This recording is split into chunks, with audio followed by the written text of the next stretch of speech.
ഹരേ കൃഷ്ണ മാതാജി. ഹരേ കൃഷ്ണ. ഹരേ കൃഷ്ണ.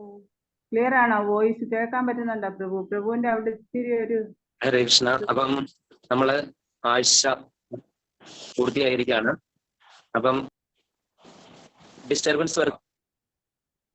പ്രഭുവിന്റെ കുറച്ച് ഇതുണ്ട്. മാതാജിന് നല്ല ക്ലിയർ ആയി കേൾക്കാം. പ്രഭുവിന്റെ കുറച്ചൊരു ലാഗ് ഉണ്ട് വോയിസ്. അതെയോ? ഇവിടെ റേഞ്ചിന്റെ പ്രശ്നം ഉണ്ടോന്ന് എനിക്ക് സംശയമുണ്ട്. കേൾക്കാമോ? കേൾക്കാം. കൃഷ്ണ, ഞാൻ പെട്ടെന്ന് നിർത്തിയേക്കാം. അത് കഴിഞ്ഞ് മാതാജി തുടങ്ങുവാണ്. നമ്മള് വിജയകരമായി 64 ആഴ്ച പൂർത്തിയായി. അത് കഴിഞ്ഞ് നമ്മള് അതിന്റെ പ്രശ്നോത്തരിയൊക്കെ നടത്തി. പിന്നെ അത് കഴിഞ്ഞിട്ട് നമ്മൾ 2 പരിക്രമം പൂർത്തിയാക്കി. 1 വാർഷികവും 2 വാർഷികം പൂർത്തിയാക്കി. ഇപ്പം പരിക്രമത്തിന് വന്ന അവർക്കെല്ലാം തന്നെ മനസ്സിലായി കാണും നമ്മൾ എന്തുമാത്രം എൻജോയ് ചെയ്തെന്ന്. അപ്പൊ അതിനുശേഷം നമ്മൾ ഭഗവത്ഗീതയുടെ ഇനാഗുറേഷൻ അവിടെ വെച്ച് മാലിനി മാതാജിയും സുകീർത്തി പ്രഭു ഒക്കെ കൂടി നിർവഹിച്ചു. അതിനുശേഷം ഇന്നും ഭഗവത്ഗീതയുടെ ഓവർവ്യൂ എടുക്കുകയാണ് മാലിനി മാതാജി. മാലിനി മാതാജി ഇപ്പോഴുള്ള സിറ്റുവേഷൻ നമ്മൾ പറഞ്ഞതാണ്. ഹോസ്പിറ്റലിൽ വെച്ചിട്ടാണ് മാതാജി. ആ ഒരു സിറ്റുവേഷനിൽ മാതാജി നമ്മളോട് കൂടി സഹകരിക്കാൻ നേറ്റു. മാതാജി അവിടെ വെച്ചിട്ടാണ് എടുക്കുന്നത്. അപ്പൊ ഞാൻ ഇനി മാതാജിയെ പറ്റി കൂടുതലൊന്നും പറയുന്നില്ല. നിങ്ങൾക്ക് എല്ലാവർക്കും അറിയാം. അവിടെ വന്നവർക്കെല്ലാം മാതാജിയുടെ ആ ഒരു അസോസിയേഷൻ കിട്ടി. അപ്പം ഇനി ഞാൻ കൂടുതലും മാതാജിയെ പറ്റി ഒന്നും പറയുന്നില്ല. എല്ലാം നിങ്ങൾക്ക് അറിയാവുന്ന കാര്യമാണ്. അപ്പൊ അതുകൊണ്ട് മാതാജിയെ ഞാൻ ഈ ഭഗവത്ഗീതയുടെ ഭഗവത്ഗീത ആസിറ്റീസിന്റെ സമ്മറി എടുക്കാനായിട്ട് ക്ഷണിക്കുവാണ്. ഹരേ കൃഷ്ണ മാതാജി. ഹരേ കൃഷ്ണ പ്രഭു. പ്രണാമം. പ്രണാമം മാതാജി. അപ്പോ നമ്മുടെ ഇന്നത്തെ ഈ ഭഗവത്ഗീത ഓവർവ്യൂ ക്ലാസ്സിന് വേണ്ടി സന്നിഹിതരായിരിക്കുന്ന എല്ലാ ഭക്തരുടെയും പാതാരവിന്ദങ്ങളിൽ എൻ്റെ പ്രണാമങ്ങൾ അർപ്പിക്കുന്നു. ഒപ്പം നമ്മുടെ ഈ ആധ്യാത്മിക ജീവിതത്തിലേക്ക് നമ്മളെ ഉയർത്തിക്കൊണ്ടുവരുന്ന നമ്മുടെ ആധ്യാത്മിക ആചാര്യന്മാരാണ്, ഗുരുക്കന്മാരാണ്. അതുപോലെ പരമ്പരയിൽപ്പെട്ട ആചാര്യന്മാരാണ്. അപ്പൊ പരമ്പരയിൽപ്പെട്ട എല്ലാ ആചാര്യന്മാരുടെയും പാതാരവിന്ദങ്ങളിൽ എൻ്റെ പ്രണാമങ്ങൾ. അതോടൊപ്പം എൻ്റെ ദീക്ഷാഗുരുവിനും എൻ്റെ ശിക്ഷാഗുരുക്കന്മാർക്കും ഒക്കെ ഞാൻ എൻ്റെ പ്രണാമങ്ങൾ അർപ്പിക്കുന്നു. കാരണം നമ്മുടെ ഈ ഭഗവത്ഗീത ഓവർവ്യൂ അഥവാ ഭഗവത്ഗീത ക്ലാസ്സിലേക്ക് ഭഗവത്ഗീത പഠിക്കാനും അതിനെക്കുറിച്ച് കൂടുതൽ അറിയാനും അതോടൊപ്പം അതിൽ കൂടുതൽ എന്താ പറയാ മനസ്സിനെയും ശരീരത്തിനെയും അർപ്പിക്കാനും ഭഗവത് വചനങ്ങളെ അതേപോലെ ജീവിതത്തിൽ പകർത്താനും ഒക്കെ ആയിട്ടാണ് നമ്മൾ ഭഗവത്ഗീത പഠിക്കുന്നതും. അതിനകത്ത് ഒരുപാട് ആഴങ്ങളിലേക്ക് അഗാധതയിലേക്ക് നാം പോകണം. അപ്പോഴാണ് നമുക്ക് അപ്പൊ ഇതൊക്കെ നമുക്ക് സാധ്യമാകണമെങ്കിൽ നമ്മുടെ ആചാര്യന്മാരുടെയും ഗുരുപരമ്പരയുടെ തന്നെ അനുഗ്രഹം നമുക്കുണ്ടാകണം. നേരിട്ട് ഭഗവാനെ അപ്രോച്ച് ചെയ്യാൻ പറ്റില്ല, നമുക്കറിയാം. അപ്പോ നമുക്കതിന് വേണ്ടത് ആചാര്യന്മാരുടെയും ഗുരുക്കന്മാരുടെയും ഒക്കെ അനുഗ്രഹമാണ്. അപ്പൊ ഞാൻ ആദ്യം അജ്ഞാനനിബന്ധസ്യ ഒക്കെ പറഞ്ഞിട്ട് മംഗളാചരണം പറഞ്ഞതിന് ശേഷം നമുക്ക് ഓവർവ്യൂയിലേക്ക് കടക്കാം. ഓം അജ്ഞാനതിമിരന്ധസ്യ ജ്ഞാനഞ്ജനശലാഖയാ ചക്ഷുരുന്മീലിതം യേന തസ്മൈ ശ്രീ ഗുരവേ നമഃ.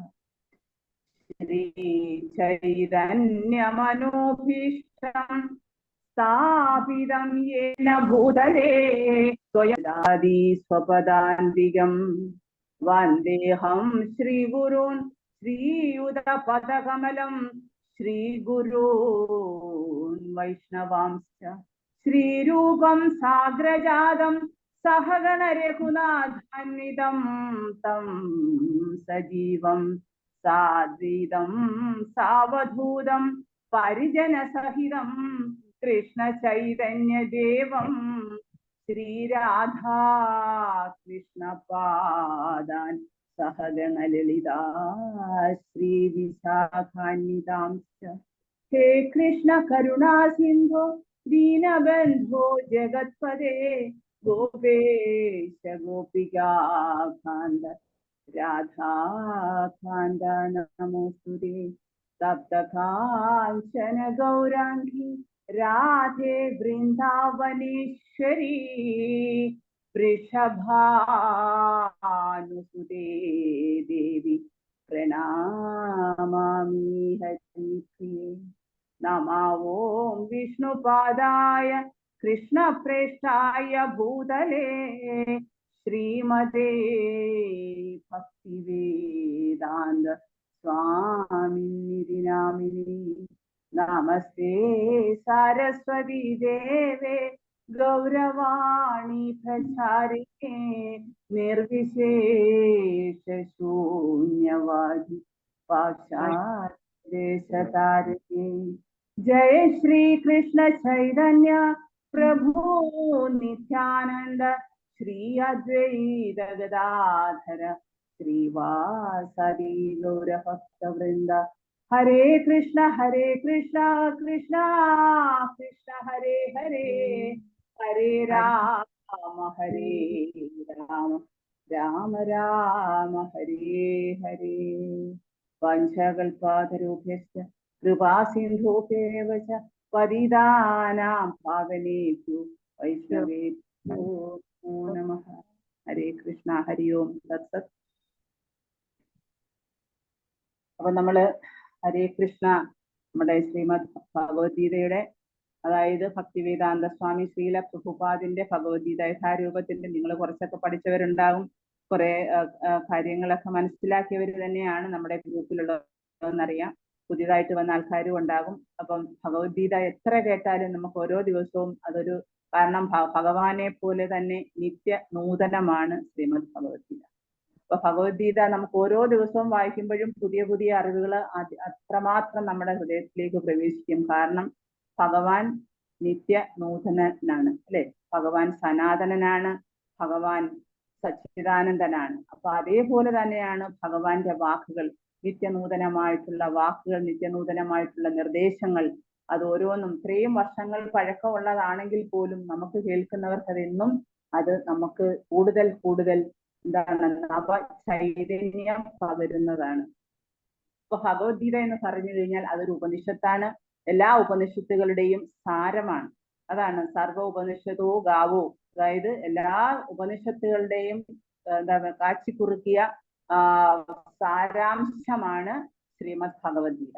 അപ്പൊ ഈ ശ്രീമദ് ഭഗവത്ഗീത എല്ലാ വിജ്ഞാനത്തിന്റെയും സർവസ്വമാണ്. അപ്പോ നമ്മള് ഇപ്പൊ ചോദിക്കാം, എന്താണ് പിന്നെ ഇപ്പം ഭഗവത്ഗീതയ്ക്ക് ഒരുപാട് വ്യാഖ്യാനങ്ങളൊക്കെ ഉണ്ടല്ലോ, അപ്പം എന്തിനാണ് ഇപ്പൊ ഇങ്ങനെ ഒരു ഭഗവത്ഗീത യഥാരൂപത്തിൽ എന്ന് ചോദിക്കാം. എന്ന് വെച്ച് കഴിഞ്ഞാൽ പല ആൾക്കാരും പല രീതിയിൽ ഭഗവത്ഗീതയുടെ തർജ്ജമ ചെയ്യാറുണ്ട്. കാരണം പാണ്ഡിത്യം ഒന്നുകൊണ്ട് മാത്രം നമുക്ക് ഭഗവത്ഗീതയെ വർണ്ണിക്കാനോ അതിന്റെ ഭാവാർത്ഥം വിവരിക്കാനോ പറ്റില്ല. അപ്പം ശ്രീമദ് ഭഗവത്ഗീത എന്ന് പറയുന്നത് ആചാര്യന്മാരാൽ, യഥാർത്ഥ ഭഗവാന്റെ ഭക്തന്മാരായിരിക്കണം. ഒരുപാട് നമുക്ക് പരമ്പരയിൽപ്പെട്ട ആചാര്യന്മാരുണ്ട്. അപ്പം നമുക്ക് സാധാരണ ആൾക്കാർക്ക് കുറെ ബുക്കുകൾ വായിച്ചൊക്കെയുള്ള ജ്ഞാനവും പാണ്ഡിത്യവും ഒക്കെ ഉണ്ടാവാം. പക്ഷെ അവരുടെ ഭഗവത്ഗീത ഇപ്പം ഇന്ന് ലോകമെമ്പാടും നിലനിൽക്കുന്നത് ശ്രീമദ് നമ്മുടെ ഭക്തിവേദാന്ത സ്വാമി ശ്രീല പ്രഭുപാദിന്റെ ഈ ശ്രീമദ് ഭഗവത്ഗീത യഥാരൂപം തന്നെയാണ്. കാരണം അതിലാണ് യഥാർത്ഥത്തിൽ ഭഗവാൻ എന്താണ് ഉദ്ദേശിക്കുന്നത്. ഇപ്പൊ നമ്മളൊരു കാര്യം പറയുമ്പോഴ ഒരു കാര്യം ഉള്ളിൽ ഉദ്ദേശിച്ചുകൊണ്ടായിരിക്കും അത് പറയുന്നത്, പക്ഷെ അത് കേൾക്കുന്നവർക്ക് ആ ഉദ്ദേശം മനസ്സിലാകണമെന്നില്ല. അപ്പൊ അതാണ് ഈ പണ്ഡിതന്മാർക്ക് വരുന്ന കുഴപ്പമൊന്നുമില്ല. അവർക്ക് ഒരു പക്ഷേ കാരണം എന്ന് വെച്ചാൽ എന്താണ്, ഭഗവാനെ മനസ്സിലാക്കണമെങ്കിൽ ഭക്തന്മാർക്ക് മാത്രമേ മനസ്സിലാക്കാൻ പറ്റുള്ളൂ.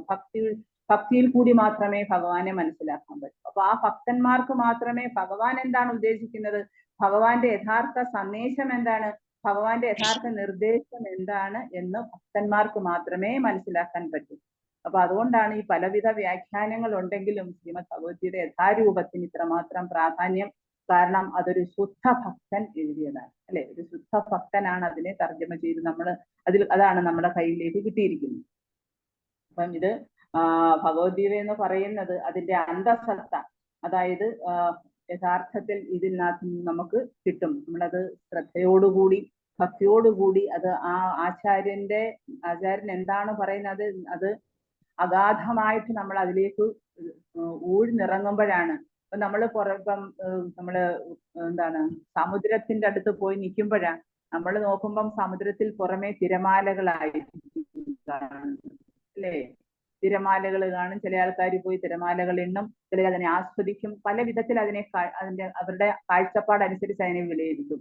പക്ഷേ നമ്മുടെ ഞങ്ങളുടെ ഗുരു സാധാരണ പറയാറുണ്ട്, നമ്മൾ പുറമേ നിന്ന് കളിച്ചാൽ പോരാ, ഉള്ളിലേക്ക് അഗാധതയിലേക്ക് ഇറങ്ങി ചെല്ലണം. എന്നാൽ മാത്രമേ നമുക്കതിനെ അതിന്റെ അന്തസത്ത മനസ്സിലാക്കാൻ പറ്റത്തുള്ളൂ. അതേപോലെ നമ്മളിപ്പം സമുദ്രത്തിന്റെ ആഴങ്ങളിലേക്ക് ചെല്ലുമ്പോഴേ അവിടെ നിറയെ മുത്തുച്ചിപ്പികളും ഒരുപാട് ചെടി എന്താ കുറെ എന്താ സസ്യങ്ങളും അതുപോലെ ജീവജാലങ്ങളും ഒക്കെ ഒരുപാട് നമുക്ക് ദർശിക്കാൻ പറ്റും. പക്ഷേ നമ്മളെല്ലാം എന്താണ് പുറമേ പോയി അതിന്റെ സൗന്ദര്യം ആസ്വദിച്ചിട്ട് പോവുകയാണ്. അങ്ങനെയാണ് സാധാരണ പണ്ഡിതന്മാരൊക്കെ ചെയ്യുന്നത്. യഥാർത്ഥത്തിൽ ഒരു ഭക്തൻ ഭഗവാൻ പരമദിവ്യോത്തമ പുരുഷനാണ്. അദ്ദേഹത്തിന്റെ സ്വയം പത്മനാഭസ്യ, അദ്ദേഹത്തിന്റെ എന്താണ് അധരപുടങ്ങളിൽ നിന്നും നിർഗളിച്ചതാണ് ശ്രീമദ് ഭഗവത്ഗീത. അതിന്റെ പ്രാധാന്യം അല്ലെങ്കിൽ അതിന്റെ യഥാർത്ഥത്തിൽ ആന്തരികമായ അർത്ഥം, അതിന്റെ അന്തസത്ത ഉൾക്കൊള്ളാൻ ഒരു ഭക്തന് മാത്രമേ കഴിയൂ. അതാണ് ഭക്തിയോടുകൂടി മാത്രമേ ഭക്തിയിൽ കൂടി മാത്രമേ എന്നെ മനസ്സിലാക്കാൻ പറ്റത്തുള്ളൂ. ധ്യാനത്തിൽ കൂടിയോ അല്ലെങ്കിൽ ജ്ഞാനത്തിൽ കൂടിയോ അല്ലെങ്കിൽ കർമ്മത്തിൽ കൂടിയോ ഒന്നും എന്നെ മനസ്സിലാക്കാൻ പറ്റില്ല. എന്നെ മനസ്സിലാക്കണമെന്നുണ്ടെങ്കിൽ എന്ത് വേണം? ഭക്താനാമഹി ജാനാതി. നമ്മളിപ്പോ അതുപോലെ തന്നെ ഒരു ഭിഷഗ്വരൻ, അതായത് ഒരു ഡോക്ടറുടെ നിർദ്ദേശം അനുസരിച്ച് നമുക്കിപ്പോ മരുന്ന് തരും. മരുന്ന് തരുന്ന ഉടനെ നമ്മൾ എന്താ പറയുന്നത്? അതായത് നമ്മുടെ ഇഷ്ടത്തിനനുസരിച്ചല്ല ആ മരുന്ന് കഴിക്കുന്നത്. അല്ലെങ്കിൽ ലേബലിൽ ചില ആൾക്കാർ മരുന്ന് പോയി വാങ്ങിച്ചിട്ട് ലേബലിൽ കാണുന്ന അനുസരിച്ച് അവര് കഴിക്കും. അങ്ങനെയല്ല, നമ്മളെപ്പോഴും എന്ത് വേണം? ഭിഷഗ്വരൻ അല്ലെങ്കിൽ ഒരു ഡോക്ടറിന്റെ അല്ലെങ്കിൽ ഫിസിഷ്യന്റെ ഉപദേശം അനുസരിച്ച് വേണം അത് സേവിക്കേണ്ടത്. അതേപോലെ തന്നെ ഭഗവത്ഗീത നമ്മൾ മനസ്സിലാക്കേണ്ടത് ഗീതോപദേശകന്റെ ആജ്ഞാനുസരണമാണ്. ഗീതോപദേശകൻ ആരാണ്? ഭഗവാനാണ്. ഗീത എന്ന് കഴിഞ്ഞാൽ എന്താ അർത്ഥം? പാട്ട്. ഭഗവാൻ ഒരു പാട്ടിന്റെ രൂപത്തിൽ, അതാണ് ആ പാട്ടിന്റെ ആ സംഗീതത്തിന്റെ രൂപത്തിലാണ് ഭഗവാൻ നമുക്ക് ഭഗവത്ഗീത തന്നിരിക്കുന്നത്. ആ ഭഗവത്ഗീത അതായത് അതിന്റെ ഓരോ താളിലും പരമദിവ്യോത്തമ പുരുഷനാണ് ഉണ്ട്. പണ്ടൊരിക്കല് ഒരു അതായത് ശ്രീരംഗത്ത്, നിങ്ങൾ കേട്ടിട്ടുണ്ടാവും ഈ കഥ. ശ്രീരംഗത്ത് ഒരു ഭക്തൻ, അദ്ദേഹം വന്നിരുന്നു ഭഗവത്ഗീത വായിച്ചു. അദ്ദേഹം ഇന്ന് ഭഗവത്ഗീത വായിക്കുമ്പോഴാണ് അദ്ദേഹത്തിന് ശരിക്കും വായിക്കാൻ അറിയാമേ ആൾക്കാരൊക്കെ വന്ന് അദ്ദേഹത്തെ കളിയാക്കുന്നുണ്ട്. അദ്ദേഹത്തിന് വലിയ വിദ്യാഭ്യാസ യോഗ്യത ഇല്ലാത്ത ആളാണ്. അദ്ദേഹം വന്നിട്ട് ഇങ്ങനെ ഭഗവത്ഗീത വായിക്കുമ്പോഴാ എല്ലാവരും കളിയാക്കുമ്പോ അദ്ദേഹത്തിന്റെ ഓരോ താളുകൾ വായിക്കുന്നു, അദ്ദേഹത്തിന്റെ കണ്ണിൽ നിന്ന് ഇങ്ങനെ കണ്ണുനീർ നിർത്താതെ ചൊരിയുന്നുണ്ട്. ചൈതന്യ മഹാപ്രഭു അന്ന് അദ്ദേഹം ദക്ഷിണേന്ത്യൻ സന്ദർശനത്തിന്റെ സമയമാണ്. ആ സമയത്ത് അദ്ദേഹം വന്നിട്ട് ചോദിക്കും. അദ്ദേഹവും കേട്ടു ഇങ്ങനെ ഒരാളിരുന്ന് ഭഗവത്ഗീത വായിക്കുന്നു, അദ്ദേഹത്തിന്റെ കണ്ണിൽ നിന്ന് ധാരമുറിയാതെ കണ്ണുനീര് വരുന്നുണ്ട്, എന്താണ് കാരണം? എന്താണ് അദ്ദേഹം വന്ന് ചോദിക്കും ഈ ആളിനോട്, സഹോദര, നിങ്ങൾ എന്താണ് ഈ ഭഗവത്ഗീത വായിക്കുമ്പം നിങ്ങൾക്ക് ശരിക്കും വായിക്കാൻ അറിയില്ല എന്ന് കേൾക്കുന്നു, പക്ഷെ നിങ്ങൾ എല്ലാ ദിവസവും വായിക്കുന്നുണ്ട്, പക്ഷെ വായിക്കുന്തോറും നിങ്ങളുടെ കണ്ണിൽ നിന്ന് കണ്ണുനീർ ചൊരിയുന്നുണ്ടല്ലോ, എന്താണ് കാരണം? അദ്ദേഹം പറയുന്നത് എന്താണ്? ഞാൻ ഇതിന്റെ ഓരോ താളിലും ഞാൻ ഭഗവാനെ കാണുന്നുണ്ട്. നമ്മൾ ഭഗവത്ഗീത മറിച്ച് നോക്കുമ്പോൾ നമ്മൾ അക്ഷരങ്ങളാണ് കാണുന്നത്, അല്ലെ? പക്ഷെ അദ്ദേഹം യഥാർത്ഥ ഭക്തൻ ആരെയാണ് കാണുന്നത്? ഭഗവാനെയാണ്. അത് തന്നെയല്ല, അദ്ദേഹം കാണുന്ന എന്താണ്? പാർത്ഥസാരഥി. യഥാർത്ഥത്തിൽ പാർത്ഥസാരഥി, അതായത് അർജുനൻ ഒരു ഭക്തനാണ്. ഒരു ഭക്തന്റെ സാരഥിയായിട്ട്, വെറും ഒരു കുതിരക്കാരനായിട്ട് വന്നിരുന്ന അദ്ദേഹത്തിന്റെ തേരോടിക്കുകയാണ് ഭഗവാൻ. ആ രൂപം എന്റെ മനസ്സിൽ വരുന്നു. അങ്ങനെ ഓരോ താളിലും ഞാൻ കാണുന്നുണ്ട്. ഇത്രയും ദിവ്യോത്തമ പുരുഷനായിട്ടുള്ള ഭഗവാൻ ഒരു സാധാരണ ഒരു ഭക്തന്റെ തേരാളിയായിട്ട് വന്നിരിക്കുന്നത് കാണുമ്പോൾ എന്റെ കണ്ണിൽ എനിക്ക് സഹിക്കാൻ പറ്റുന്നില്ല, എന്റെ കണ്ണിൽ നിന്ന്. അതാണ് യഥാർത്ഥത്തിൽ ഭക്തി എന്ന് പറയുന്ന അതാണ്. അങ്ങനെയുള്ളവർക്ക് അവർക്ക് ഹൃദയത്തിൽ ഭഗവാൻ സ്വയം വെളിവാക്കി കൊടുക്കും. അവർക്ക് പ്രത്യേകിച്ചൊന്നും അധികം പഠിച്ചില്ലെങ്കിലും ഉള്ളിൽ തന്നെ, ഹൃദയത്തിൽ തന്നെ ഭഗവാൻ വെളിവായി കൊടുക്കും ശരിയായ ഭക്തി അല്ലെങ്കിൽ ശരിയായ ജ്ഞാനം. അതാണ് ഓരോ താളിലും ഭഗവാൻ പരമദിവ്യോത്തമ പുരുഷനാണെന്ന് ഭഗവാൻ സ്വയം പ്രഖ്യാപിക്കുന്നുണ്ട്. അതുപോലെ തന്നെ നമുക്കറിയാം, നമ്മൾ ഒരു ഭഗവാൻ എന്നൊക്കെ പല ആൾക്കാരെയും സംബോധന ചെയ്യാറുണ്ട്, അല്ലേ? ഇവൻ പല ദൈവഗണങ്ങളെയും പറയാറുണ്ട്. പക്ഷെ ഭഗവാൻ എന്ന് പറയുന്നത് മഹാവ്യക്തി തന്നെയാണ്. ഭഗവത് ശബ്ദം കൊണ്ട് ഉദ്ദേശിക്കുന്ന, അതായത് ബ്രഹ്മേതി പരമാത്മേതി ഭഗവാനിധി ശബ്ദത എന്ന് പറയുന്നത്.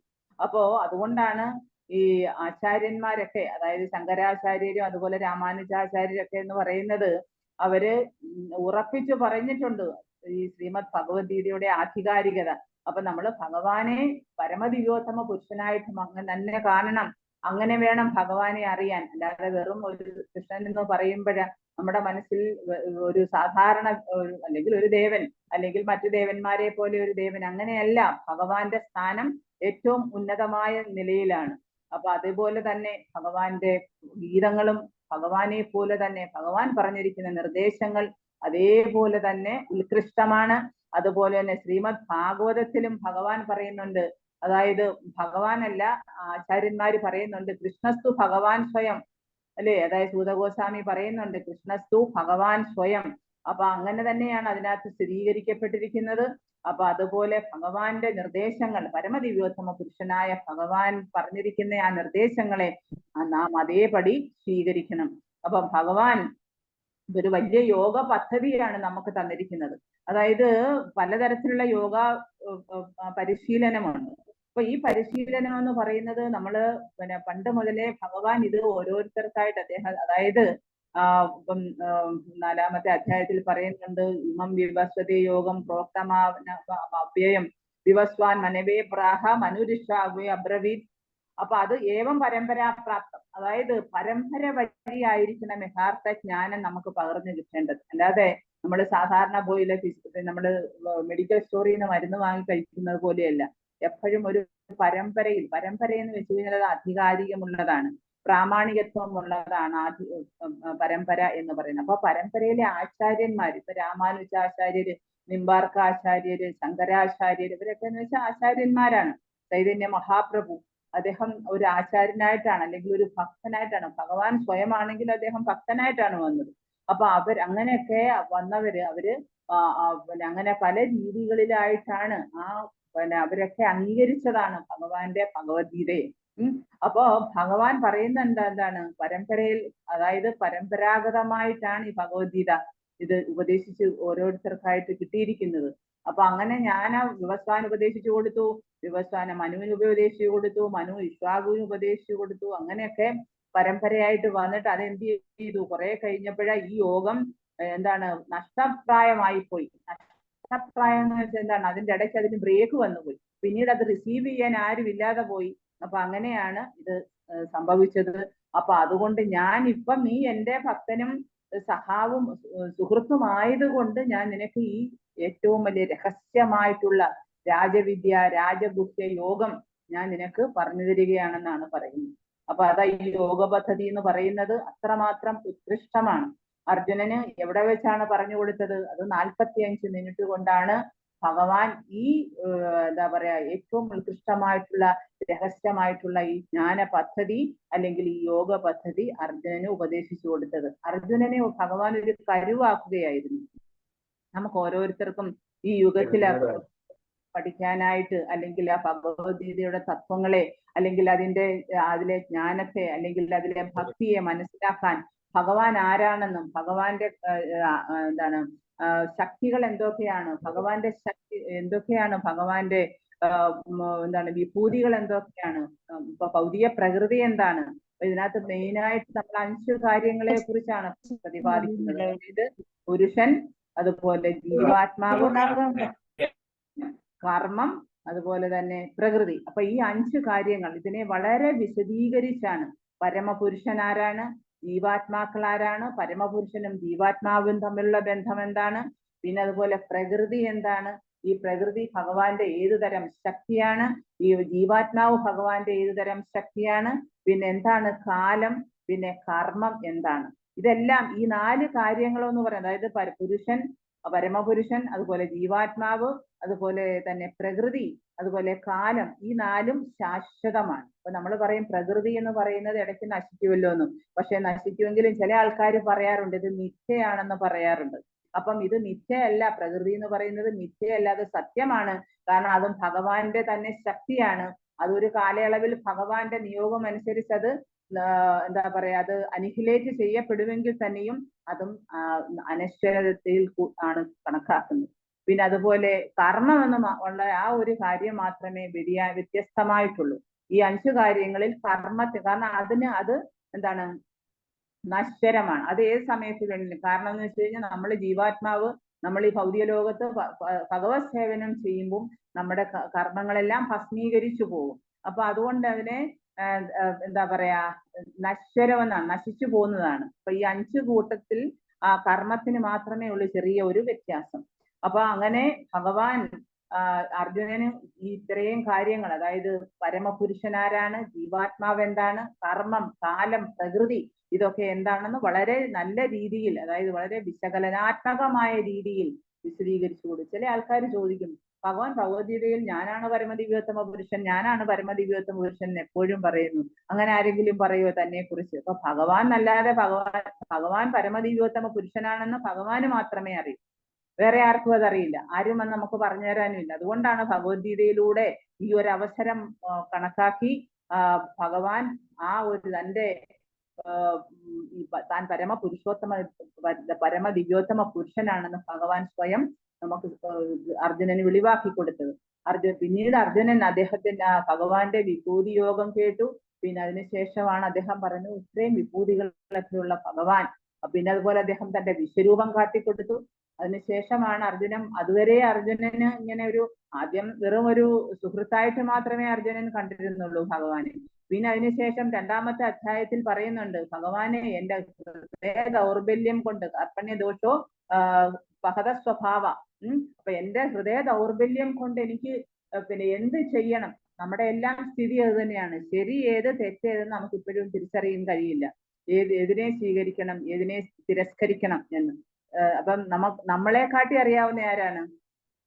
അപ്പൊ എപ്പോഴും നമ്മുടെ ജീവിതത്തിലാ, ദൈനംദിന ജീവിതത്തിലായാലും നമ്മൾ എപ്പോഴും ഭഗവാനോട് പ്രാർത്ഥിക്കുക എന്താണ്, ഭഗവാനെ എനിക്ക് ഏതാണ് നല്ലത്, ഏതാണ് ചീത്ത, ഇതെനിക്ക് തിരിച്ചറിയാൻ പറ്റില്ല. അപ്പൊ ഭഗവാൻ തന്നെ അത് എൻ്റെ ഉള്ളിൽ നിന്ന് അത് വെളിവാക്കി തരണം. അതേപോലെ തന്നെ അർജുനന് ഹൃദയ ദൗർബല്യം ഉണ്ടായി. എന്താണ് ഹൃദയ ദൗർബല്യം? ഈ ഭഗവാൻ പറഞ്ഞു, നീ യുദ്ധം ചെയ്യണം അർജുന എന്ന് പറഞ്ഞു. എല്ലാ കാര്യങ്ങളും റെഡിയായി, യുദ്ധക്കളത്തിലെത്തി. ഇപ്പം അർജുനനൊരു മോഹം, കൃഷ്ണ എന്നെ ഈ രഥം കൊണ്ടുവന്ന് 2 പാർട്ടികളുടെയും, അതായത് സൈന്യങ്ങളുടെയും നടുവിലായി നിർത്തൂ. അതായത് എന്റെ ഓപ്പോസിറ്റ് പാർട്ടിയിൽ നിൽക്കുന്ന ആരൊക്കെയാണെന്ന് ഞാനൊന്ന് കാണട്ടെ, ആരൊക്കെയാണ് എനിക്കെതിരായിട്ട് യുദ്ധം ചെയ്യാൻ സന്നിഹിതരായിരിക്കുന്നത്. അപ്പം അപ്പൊ ഭഗവാൻ അതേപോലെ, കാരണം ഭഗവാൻ അതേപോലെ കേൾക്കണം, അദ്ദേഹം സാരഥിയാണ്. അദ്ദേഹം കൊണ്ടുവന്ന് 2 സൈന്യങ്ങളുടെയും നടുവിലായി നിർത്തി. അതുകൊണ്ടാണ് നമ്മുടെ ആദ്യത്തെ അധ്യായത്തിന് സൈന്യ നിരീക്ഷണം എന്ന് പറയുന്നത്. ഇവിടെ കൊണ്ട് നിർത്തി. അതാണ് സേനയോർ ഉഭയോ മധ്യേ രഥം സ്ഥാപിതമേ അച്യുത എന്ന് പറയുന്നത്. അപ്പൊ അങ്ങനെ രഥം കൊണ്ട് നിർത്തിയപ്പം അർജുനൻ നോക്കിയ ഓപ്പോസിറ്റ് സൈഡിലേക്ക് നോക്കിയപ്പം എല്ലാം നല്ല പരിചയമുള്ള മുഖങ്ങളാണ്.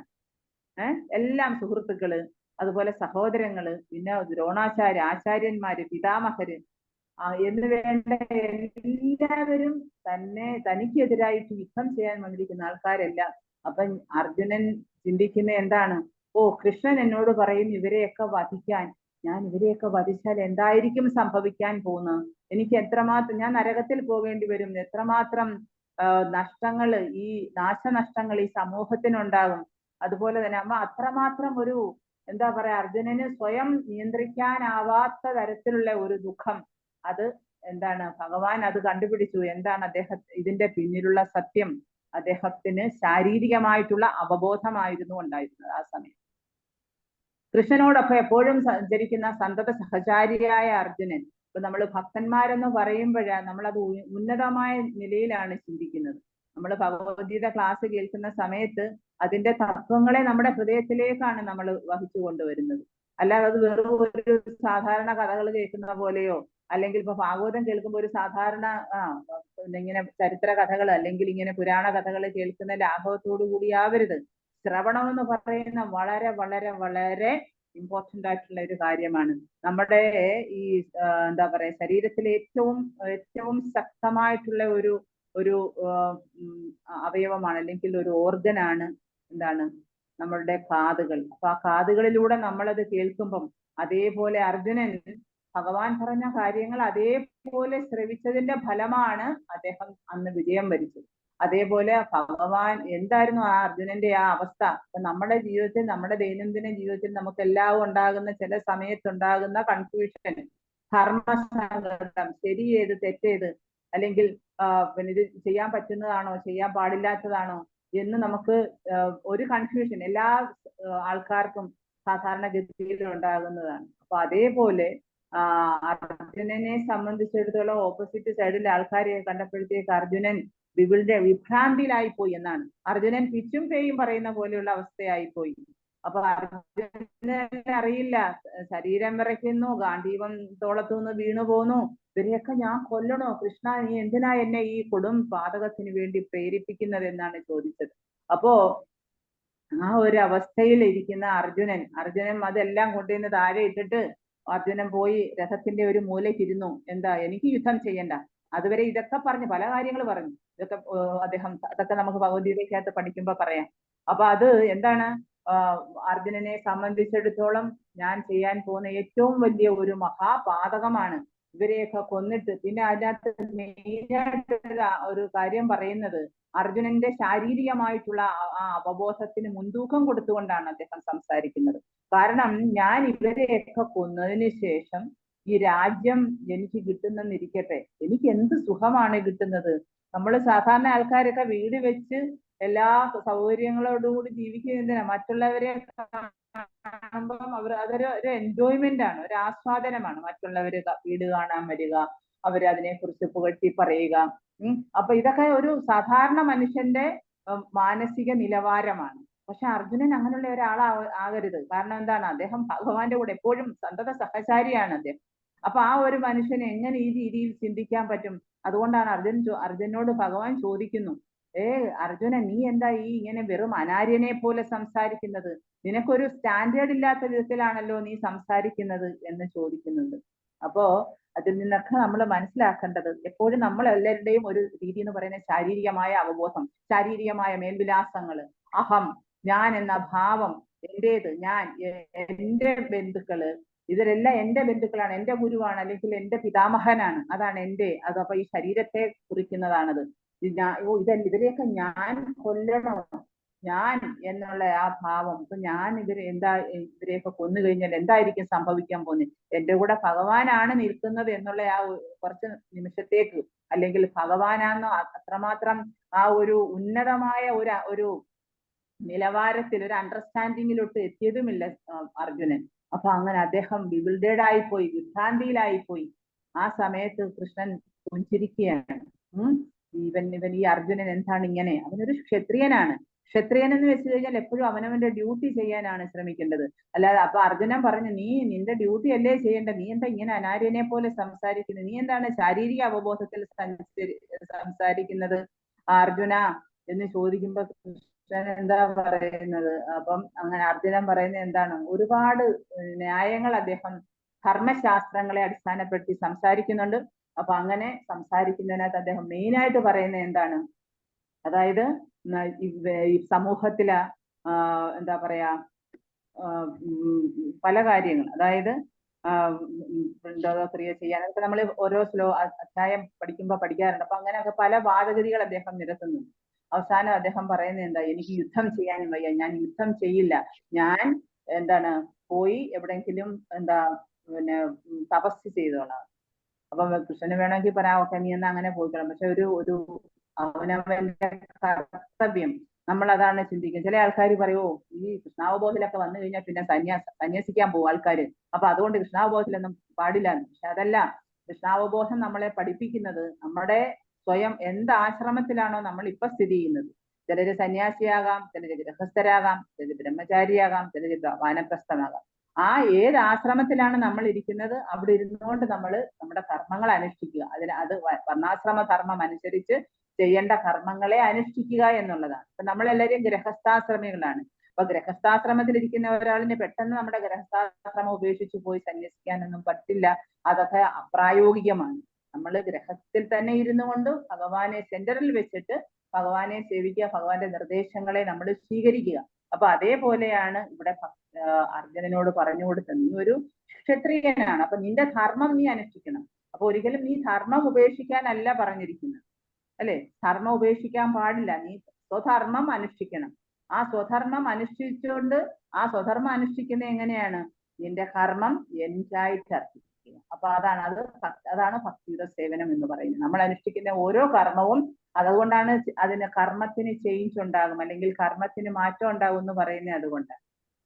അപ്പൊ ഇതുവരെ അർജുനൻ ചെയ്തത് അവനവന്റെ ഇഷ്ടത്തിനനുസരിച്ചാണ്. ഇനി ഇപ്പൊ ഭഗവാന്റെ നിർദ്ദേശങ്ങൾ അനുസരിച്ച് ചെയ്യുമ്പോഴാണ് അത് ഭക്തിയുത സേവനമായിട്ട് മാറുന്നത്. അതാണ് കർമ്മയോഗം. അതായത് ഒരിക്കലും അപ്പൊ പറയുന്നത് എന്താണ്? നിനക്ക് ഈ കർമ്മം ചെയ്യാൻ നിനക്ക് ബുദ്ധിമുട്ടാണെങ്കിൽ നീ എന്റെ നിർദ്ദേശങ്ങളെ അനുസരിച്ച് ചെയ്യുക. ഞാൻ പറഞ്ഞു തരും നീ എങ്ങനെയാ ചെയ്യേണ്ടത്, നീ ഒരു ഉപകരണമായാൽ മതി. അപ്പൊ അതാണ് പറഞ്ഞത്. അപ്പം പലതരത്തിലുള്ള അപ്പൊ ഈ തരത്തിലുള്ള അർജുനന്റെ വാദഗതികളെയൊക്കെ ഭഗവാൻ കേട്ടിട്ട് പിന്നീട് അർജുനന് എന്ത് ചെയ്യണമെന്ന് അറിയാൻ വയ്യ. അപ്പം എന്താണ് ആത്മാവിനെ, അതാണ് 2ാമത്തെ അധ്യായത്തിൽ അർജുനനും ആധ്യാത്മികമായിട്ടുള്ള, അതായത് ആത്മാവിന്റെ നില എന്താണ്, ശരീരവും ആത്മാവും വേർതിരിച്ചറിയണം, പദാർത്ഥവും സ്പിരിറ്റും. അപ്പൊ അത് തമ്മിലുള്ള വ്യത്യാസം മനസ്സിലാക്കി നീ മുന്നോട്ട് ജീവിക്കണം എന്നാണ് 2ാമത്തെ അധ്യായത്തിലൊക്കെ പറഞ്ഞു കൊടുക്കുന്നത്. അപ്പോ അർജുനൻ പറയുന്നത് എന്താണ്? അപ്പൊ ആ 2ാമത്തെ അധ്യായത്തിൽ വെച്ചാണ് അവിടെ വെച്ചാണ് അർജുനൻ ഭഗവാനോട് പറയുന്നത്, ശിഷ്യത്വേമാം ശാന്തിമാം മാം പ്രപന്നം, എന്നെ ശിഷ്യനായിട്ട് സ്വീകരിക്കണം. അപ്പൊ അദ്ദേഹം അവിടെ ആദ്യം സുഹൃത്ത്, പിന്നീട് ഗുരു ശിഷ്യനുമായി ആ ബന്ധം വളരെ വളരെ എന്താണ് പറയാ, ഗുരു ശിഷ്യ ബന്ധമാണ് ഏറ്റവും ദൃഢതമമായിട്ടുള്ള ബന്ധം എന്ന് പറയുന്നത്. അപ്പൊ അങ്ങനെ ഞാൻ ശിഷ്യനായി, അപ്പൊ അങ്ങനെ ഗുരുവിന്റെ നിർദ്ദേശങ്ങൾ അനുസരിച്ച് ഇനി ഞാൻ പ്രവർത്തിച്ചു കൊള്ളാം എന്ന് അർജുനൻ പറയുന്നു. അപ്പൊ അങ്ങനെ പിന്നീട് ഇപ്പൊ നമുക്ക് പലതരത്തിലുള്ള ഭക്തന്മാരുണ്ട്. അപ്പൊ അവിടെ ഒരു ഗുരുവിന്റെ നിർദ്ദേശം അനുസരിച്ച് ഭഗവാന്റെ സേവനത്തിൽ ഏർപ്പെടുന്നത് പല വിധത്തിലാണ്. അതായത് ഭക്തന്മാർക്ക് പല പടികളാണ്, അല്ലെ? ശാന്തരസത്തിൽ പ്രവർത്തിക്കുന്ന ഭക്തനുണ്ട്, അതുപോലെ അതായത് സഖ്യരസത്തിൽ പ്രവർത്തിക്കുന്നവരുണ്ട്, പിതൃഭാവത്തിൽ പ്രവർത്തിക്കുന്നവരുണ്ട്, കാമിഭാവത്തിൽ പ്രവർത്തിക്കുന്നതാണ്. അതായത് ശാന്തരസം, ദാസ്യരസം, സഖ്യരസം, വാത്സല്യരസം, മാധുര്യരസം, അങ്ങനെ 5 രസത്തിൽ പ്രവർത്തിക്കുന്നവരുണ്ട്. പിന്നീടാണ് അങ്ങനെ ഓരോ കാര്യങ്ങളും പറഞ്ഞ് അങ്ങനെ അർജുനൻ ഭഗവാനെ യഥാർത്ഥത്തിൽ പരം ബ്രഹ്മ, പരം ധാമ, പവിത്രം പരമം ഭവാൻ, ഭഗവാനെ അങ്ങ് പവിത്രമാണ്, അങ്ങ് പരിശുദ്ധിയുടെ പ്രതീകമാണ്. അപ്പൊ നമ്മുടെ എല്ലാം പരിശുദ്ധി ഉണ്ടെങ്കിലും, നമ്മുടെ ആത്മാവ് പരിശുദ്ധമാണെങ്കിലും, നമ്മളെ ഈ കർമ്മങ്ങളൊക്കെ ഓരോ ജന്മത്തിലും എടുത്ത കർമ്മങ്ങൾ കൊണ്ട് നമ്മളെ മൂടി, നമ്മുടെ കർമ്മങ്ങളെല്ലാം വളരെ അശുദ്ധമായിരിക്കുകയാണ്, അല്ലെ? അപ്പൊ അർജുനനെ സംബന്ധിച്ചിടത്തോളം ഭഗവാൻ കൂടെ ഉണ്ടെങ്കിൽ പോലും ഭഗവാനെ അത്രയും അദ്ദേഹത്തിന് ആ കർമ്മദോഷം ബാധിച്ചിട്ടില്ലെങ്കിലും പരിപൂർണമായിട്ട് ഭഗവാനെ മനസ്സിലാക്കാൻ കഴിഞ്ഞില്ല. പക്ഷെ ഭഗവാന്റെ ആ നിർദ്ദേശങ്ങളൊക്കെ ഓരോന്ന് കേട്ട് അദ്ദേഹത്തിന്റെ മനസ്സിന് മാനസിക മനസാന്തരം ഉണ്ടായിട്ട് അദ്ദേഹം ഭഗവാനെ പൂർണ്ണമായിട്ട് അംഗീകരിച്ചു. പരം ബ്രഹ്മ, പരം ധാമ, പവിത്രം പരമം ഭവാൻ. അപ്പൊ അത് തന്നെയല്ല, അർജുനൻ ഒരു സാധാരണ വില്ലാളി വീരനാണ്, പക്ഷെ ഭഗവാന്റെ സുഹൃത്താണെങ്കിൽ പോലും. പക്ഷെ അദ്ദേഹം പിന്നെ ആധികാരികമായിട്ടുള്ള ആൾക്കാരെ കൂടെ കൊണ്ടുവരുന്നുണ്ട്. ആസിതൻ, ദേവലൻ, വ്യാസൻ, ഇവരെല്ലാം അങ്ങയെ ഭഗവാനായിട്ട് അംഗീകരിച്ചിട്ടുണ്ട്. അപ്പൊ അങ്ങനെ പറഞ്ഞു വരുന്ന കൂട്ടത്തിലാണ്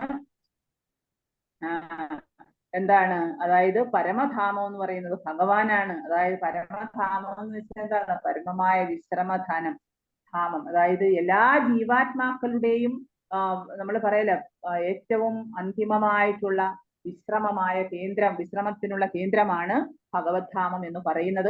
അപ്പൊ അവിടെ പരിശുദ്ധിയുടെ പ്രതീകമാണ്. അവിടെ നിൽക്കുന്ന ഭഗവാൻ, അതിന്റെ അധിപതിയായിട്ടുള്ള ഭഗവാൻ പരിശുദ്ധനാണ്. അപ്പൊ അവിടെ പോണോന്നുണ്ടെങ്കിൽ എന്ത് ചെയ്യണം? നമ്മൾക്കും പരിശുദ്ധി ഉണ്ടാകണം. അപ്പൊ നമ്മൾ ഭഗവാന്റെ നിർദ്ദേശങ്ങളെ, ഇപ്പൊ അർജുനൻ എന്താ സംഭവിച്ചത്? അർജുനൻ ഭഗവാന്റെ നിർദ്ദേശങ്ങളെ എല്ലാം കേട്ടു, ഭഗവാന്റെ അസോസിയേഷൻ അതേപോലെ കിട്ടി, അദ്ദേഹം പരിശുദ്ധനായി.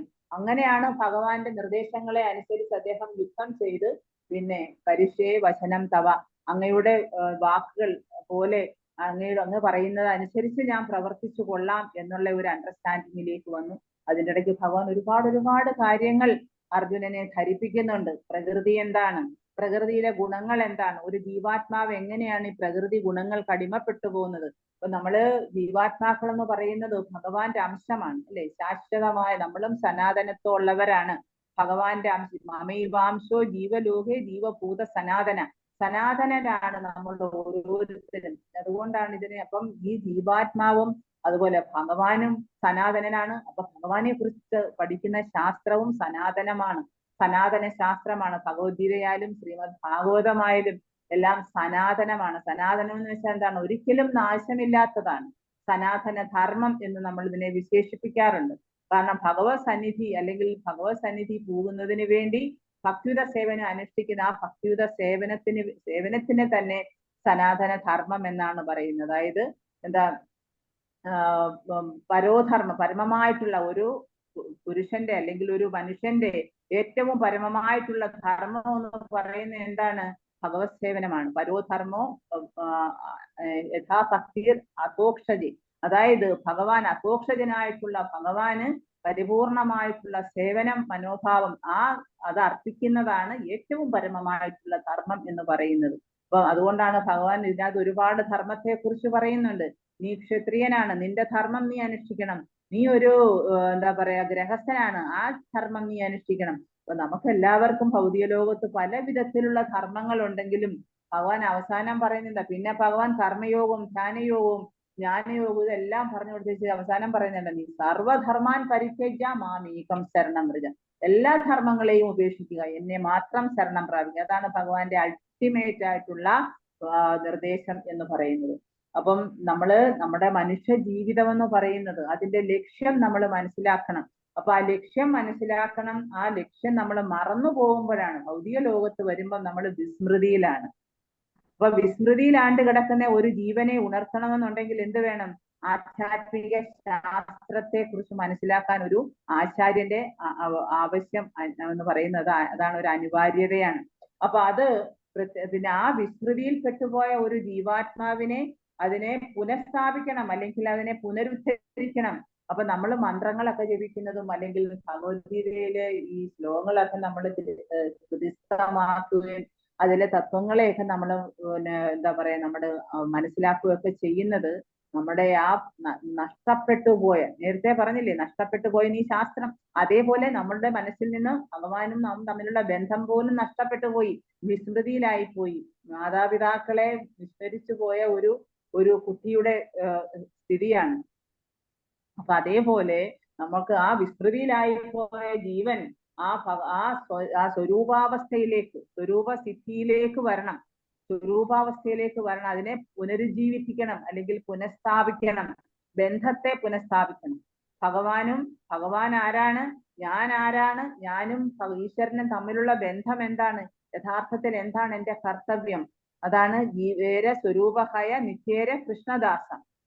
ഓരോ ജീവാത്മാവിന്റെയും സ്വരൂപാവസ്ഥ എന്ന് പറയുന്നത് ഭഗവാന്റെ നിത്യദാസർ ആണെന്നുള്ള, അതാണ് ഏറ്റവും അന്തിമമായിട്ടുള്ള ചൈതന്യ മഹാപ്രഭുവിന്റെ നിർദ്ദേശം എന്ന് പറയുന്നു.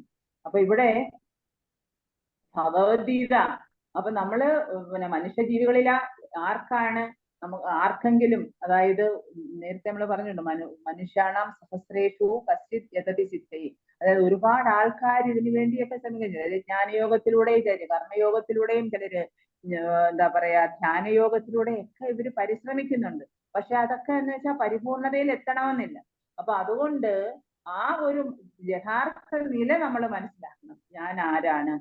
ഞാൻ ആരാണെന്ന് ഭൗതികമായിട്ടുള്ള നിലപാടല്ല. അർജുനൻ ഇപ്പൊ ചിന്തിച്ച എന്താണ്, ഞാൻ അല്ലെ, എന്റെ സുഹൃത്തുക്കളും എന്റെ ബന്ധുക്കള്, എന്റെ ഗുരു, എന്റെ പിതാമഹൻ, ഇതെല്ലാം ഞാൻ എന്റേതെന്നുള്ള ആ ശാരീരികമായ അവബോധമാണ്.